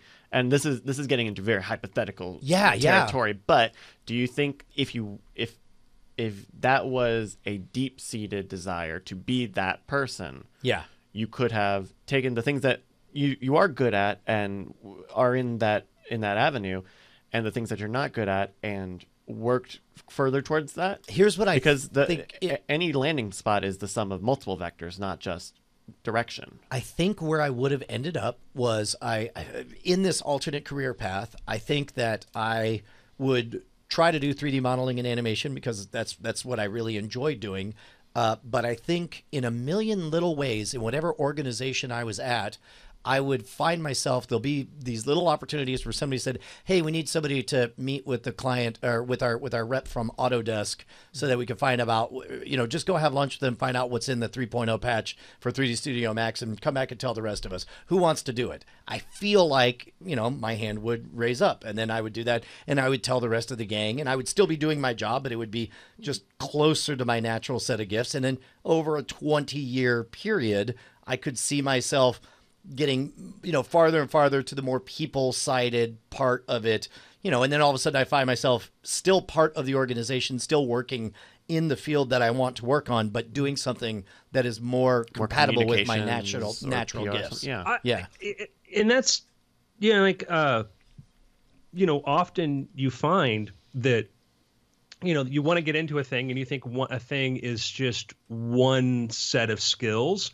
But then you look at your friends in the gaming industry who ended up running gaming companies. They started off as teenagers who knew a lot about coding, and then they got into it, and then they expanded and they started hiring coders, and then they didn't do as much coding anymore. They understood they developed the high level sort of aspects what they want to do, and then basically I could very easily see you being a guy running a company like Gearbox because like Randy, the games, you know how to talk to coders, it's involved with that sort of thing, and there's a point at which your skills are best not sitting in front of the computer doing the 3D model, but going and meeting that team and saying, how's this coming? What do we need? Whatever. Well, and that's actually something that I'm wrestling with, and we've had some off the record conversations talking about how my job is very different now than it was 5 years ago. 5 years ago, it was still my job is to be the star and do whatever. But now, as we look to build, a second successful YouTube channel, as we're looking to expand, all of a sudden, it's much more important that I develop skills that previously I've been really bad about, like answering emails in a timely manner, making decisions and sticking with them, sticking to deadlines, not procrastinating and all that stuff. Stuff that is less important when you're living the high-flying, self-serving lifestyle of, constantly jet setting from city to city to city, showing up, doing your best 45 minutes, and then going on to another town. Those skills don't work in an organization as it grows beyond, and you have to virtualize that presence, and you have to do more of the I have to sit down and write a document of saying, this is the voice of every Scam School episode. These are the key components. These are the do's and don'ts. Similar to, that 13 rules for Wile E. Coyote or whatever, not Mel Blanc, Charles Schultz. No, not Charles Schultz. Who's the guy who wrote that? It doesn't matter. Anyway, they systematized it, right? Sure. They figured out, they took what was a private creative endeavor and they said, no, write whatever script you want, but these are the rules for Wile E. Chuck Jones. That's what it is. Thank you. So James is in the chat. He brought what his friend's argument is, quote, so if I work hard, I could be the next Michael Jordan, which none of us could be, but if you were a child and you really liked basketball, you could train very hard in basketball. No, you can't. Guess what? LeBron James can't be Michael Jordan. Michael Jordan filled that job. Michael Jordan did a great job of being Michael Jordan. Now, if you want to be, can I be a champion basketball player? You got to open that up. Muggsy Bogues cannot be Michael Jordan, but Muggsy Bogues could be Muggsy Bogues. Okay. But if you really wanted to be into basketball and you trained from a very young age, you could be a high level basketball player, not maybe Michael Jordan. Bryce, I'm going to back up and say maybe not. I mean, if you are. Takes a certain kind of genetics.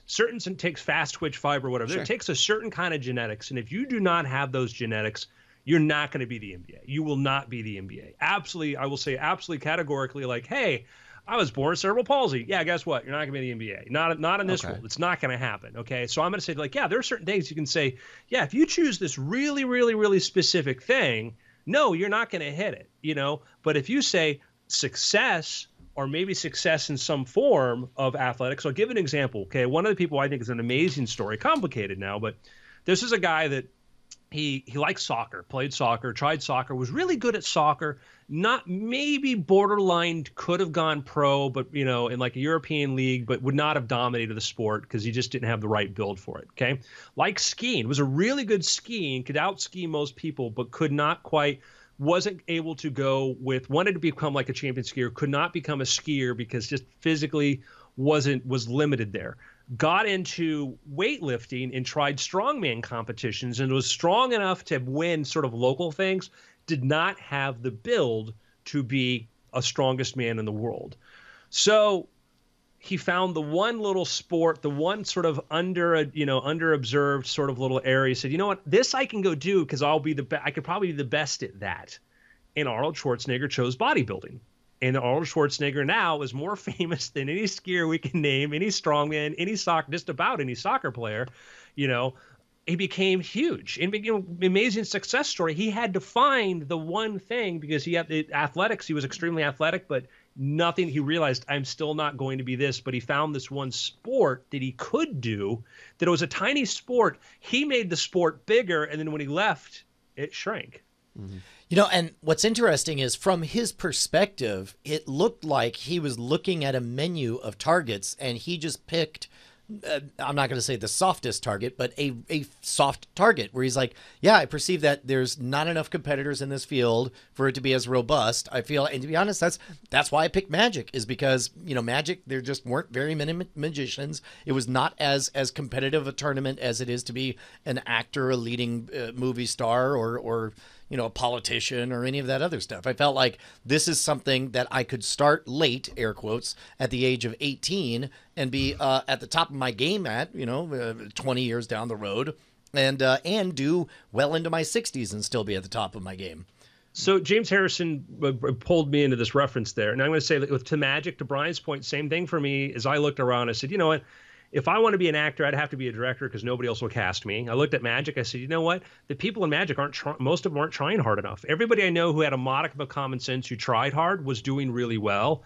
And I said, I'm going to make my goal TV show. And I said, if I apply enough intensity and effort to that, I probably can get that to that point and be able to do there.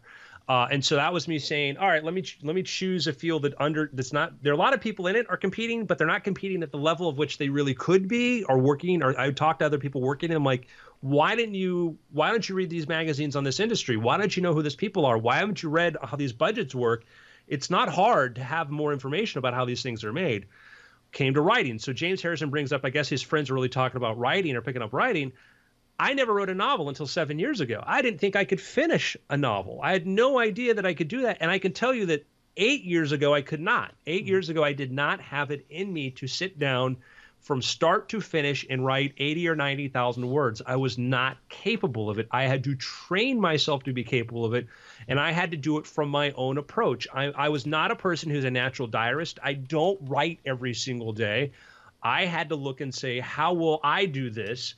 And as Brian talks about, is you develop these other skills, these other sets that other people may not even think about.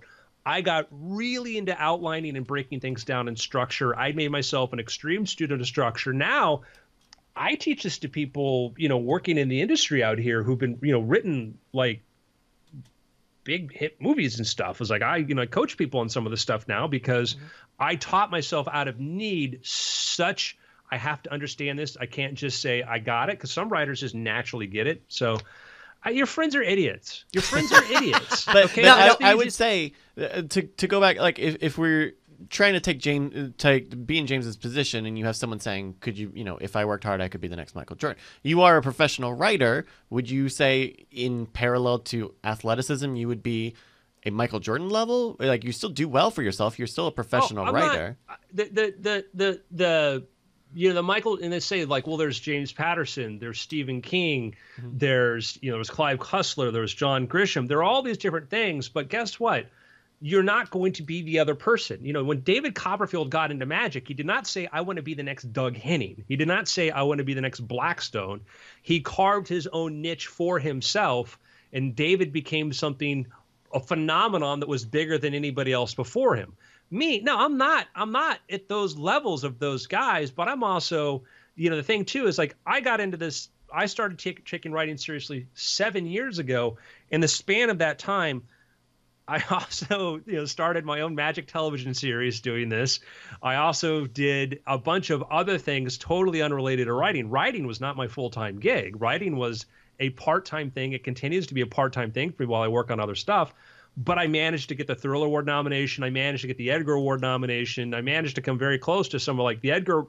Well, Patterson won the Edgar, and that's sort of what made his career. And I got the nomination for that, and it's like 5 finalists on that. So like I look at like, for a thing that has been kind of a part-time kind of thing for me, it turned out really well. If I made it 100%, I wouldn't be where they are because that's changed. James Patterson's has to change how things work for him.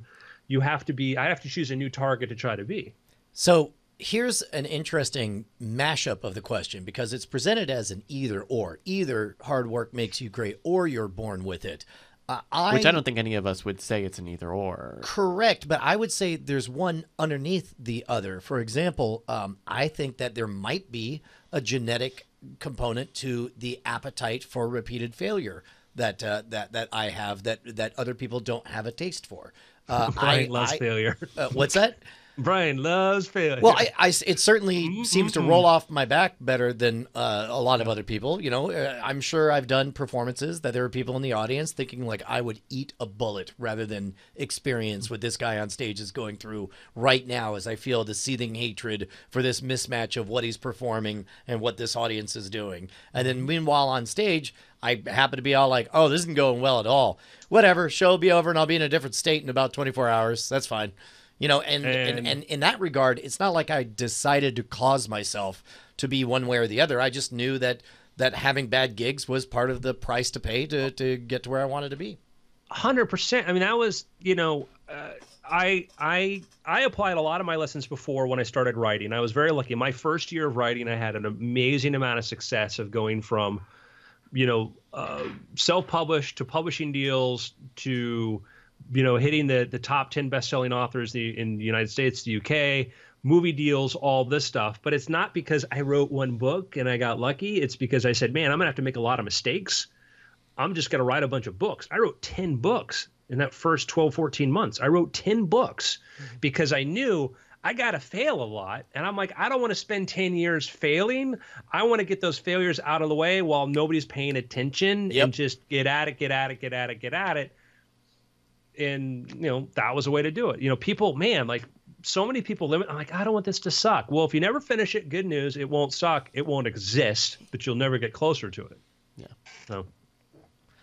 And I think something on my mind during this whole conversation, and I think it has been a good conversation, but I also think that we have an asterisk in that this is inside the vacuum, outside of talking about genetic privilege.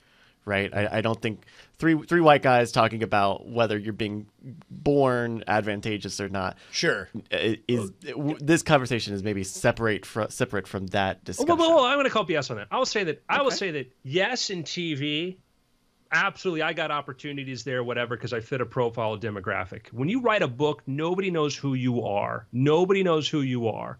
Okay. And so you could be any gender, any race, whatever. All you do is you choose a name, you publish it, whatever. And that is the beautiful thing about it.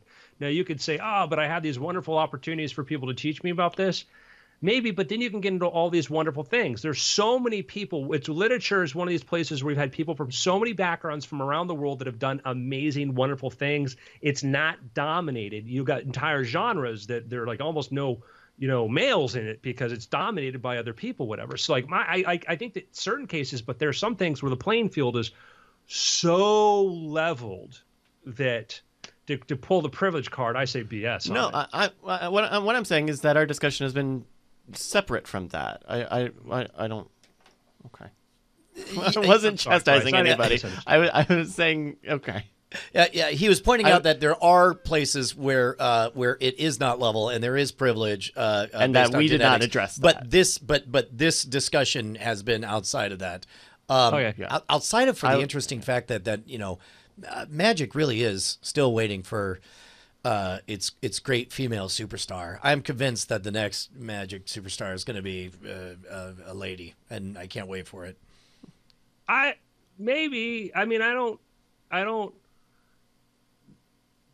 I don't know. Because I remember back in the 90s, because David Copperfield was the height of success. And you'd have these conversations with people about like who's going to be. And let me qualify this too. When you're getting into the world of publishing, you know, gender identities do matter. Let me make that very, very clear. Once you're in a room with somebody else and they get to have their biases come into play, different story entirely, you know, Right. and that's a big problem there is that, you know, I have probably had advantages I'm not even aware of, but like in a self-publishing world where you just upload it and nobody ever sees your face or knows who you are, it's a beautiful thing. Nobody in the internet knows you're a dog. But remember in the 90s is people were saying that like I had friends, we know mutual friends like, oh yeah, I think the next big famous person's going to be it was either going to be a black guy, it was going to be a woman or this or whatever. This would be great.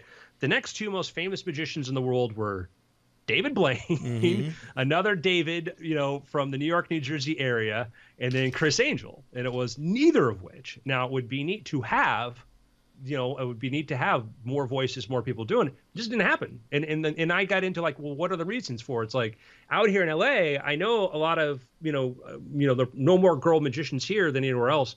But I see a lot of them, they get into it and then they go into some other field or whatever because it is hard. And it is this, I mean, I watched, you know, girls at the Magic Castle, like a deck of cards or whatever, who are really skilled. And guys like, oh, let me show you. Take the cards from them and like start to show. It's like, you have no idea this girl can, you know, how great she is. And that's the problem here. And I watched it, like I've seen it with inside the community. I've seen it, you know, black magicians and stuff face perceptual, like I've watched, be like, oh, I don't think like so and so, like what? Because he's from, this kid's from Detroit, or he sounds like he's from, you know, from the inner city. That's why you don't like him. That's why you've devalued this kid's skills. Because I see that, and that's a problem. You know, is that I would say yes, would be wonderful for this, but I see that why some people are getting pushed out of magic because of racism and gender bias and stuff. Yeah, I guess also magic is one of those things where when you develop the skills to make it in magic, it opens up a lot of doors that are not in magic, and maybe some that aren't quite so preachy about how you should and shouldn't, you know, make a red puff smooshy ball disappear. Oh, I can name a famous black magician we all know. Yes. Arsenio Hall. Oh, I didn't know he did magic. Oh, That's I didn't fantastic. Dove Act, everything. Oh, that's There's a great. great photo of Arsenio Hall. He was one of these people who did magic, liked magic, and then if you look up Arsenio Hall magic, he had like Blackstone on a show once, and they showed the photo of Arsenio Hall. He's got like the doves and stuff. You're like, he was like full on, not like I learned a deck of cards. And another person. Hold on, let me. Gosh, this guy just had this. He used to have the Comedy Central show. Close-up magician, really, really good close-up magician. I don't know. Name escapes me. But yeah, like, so I've known a couple of people who are black who are into magic who then, you know, went into bigger, better things, you know. Yeah. Larry Wilmore. Oh, really? Yeah. Oh, Oh, yeah. wow. Oh, yeah. I was just at the magic shop, you know, like 2 weeks ago, and he was there doing card trick stuff. You go to the magic house and stuff. Like, yeah, he's a magician. You know, he's got serious magic skills. But he's an example of somebody. It's like probably he chose the better path. You know. Yeah. You got any picks? Sure, lots of picks. I mean, I brought it up before, and it won't be the first time I've done it. But again, this is your latest warning. If you haven't read it, read the Richest Man in Babylon. It's fantastic. And someone was saying that that's a one of those Kindle Unlimited things right now, so you could It's free. rent it for free or find it other places for free. Or it's Audiobook for $1.99. You get the audiobook for $3. There, Yeah. check out the. Oh, I'm going to recommend the audiobook version of that. Oh, cool. I am gonna pick another video game, and this is kind of a weird one. So there's a Shocker.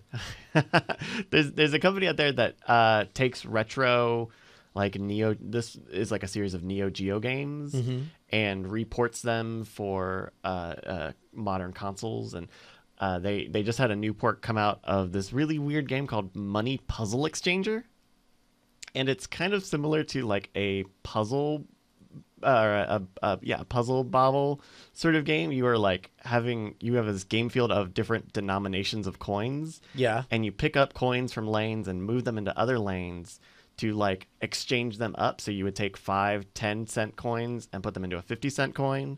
then 2 50-cent coins into a 100-cent coin, and 500 100 coins into a 500 coin, and then the 500 coins will like evaporate together. Okay. And it's a very weird it's a weird sort of puzzle action game, and I don't know that I'm any good at it, but but it's really interesting, and it's something kind of fast. There's like a little bit of an interesting speed element to it. So that's out now on the Switch. It's like $8. It's ACA Neo Geo Money Puzzle Exchanger. Awesome. How did you stumble across this? It's a website that I follow. They kind of like this game, and so they've played it a few times. And so when this port came out, it was kind of a thing that people were sort of aware of. So That's great. yeah. Sweet. So yeah, my audiobook of audiobook of Richest Man in Babylon. Acres of Time is interesting too, but Richest Man in Babylon, that passage about the pebble on the bridge, that just crystallized so much for me about what was wrong with the way I did things. Of like, no, I'll make up for it tomorrow. I'll do more. I'll do 3 times as hard. And then you're like, you get to like, it's harder to do this. I'll get this. And then it's like you keep borrowing from the future. And, And on the flip side, it also, that same lesson resonates with me when I'll think about, how far I have to go on a certain health goal or a dietary goal or whatever. And then I find solace, and it's like, well, I don't know about the future, and I can't change anything about the past, but here's what I know. Today, I did good. Today, I, threw that pebble off the bridge, and I don't know. It feels good. Can I do a really quick, funny sort of aside, though? Sure. Is that once a friend says, hey, I want you to come to this thing, and it was like it was a community college, and it was like some sort of motivational talk for community college students. It was actually like a video you watch this. This guy was trying to do kind of like a poor man's Tony Robbins, and he had this logo. It was like TNT, today, not tomorrow. Today, not tomorrow. And I remember watching this because it was like you watch this guy he borrowed Og Mandino, other people's stuff, everything else we put into his own sort of talk, and like there was not an original thing there except for this. It says, today, not tomorrow. So if you're going to make a pledge, I want you to promise yourself, tonight at midnight, I am going to commit myself to X. Oh, so the whole thing is today, not tomorrow, but literally it's defined as tomorrow, at the beginning of tomorrow. Excuse me. Well, that's great. Have you considered that you're talking about tomorrow now? So anyhow, that's my side. Guys, thank you very much for this discussion. It's always fun. And keep those questions coming. Thank you so much. Appreciate it. Yeah, the opinions I express are not necessarily my own. It's been after. All right. Cool. Good shows, guys. Thank you, guys.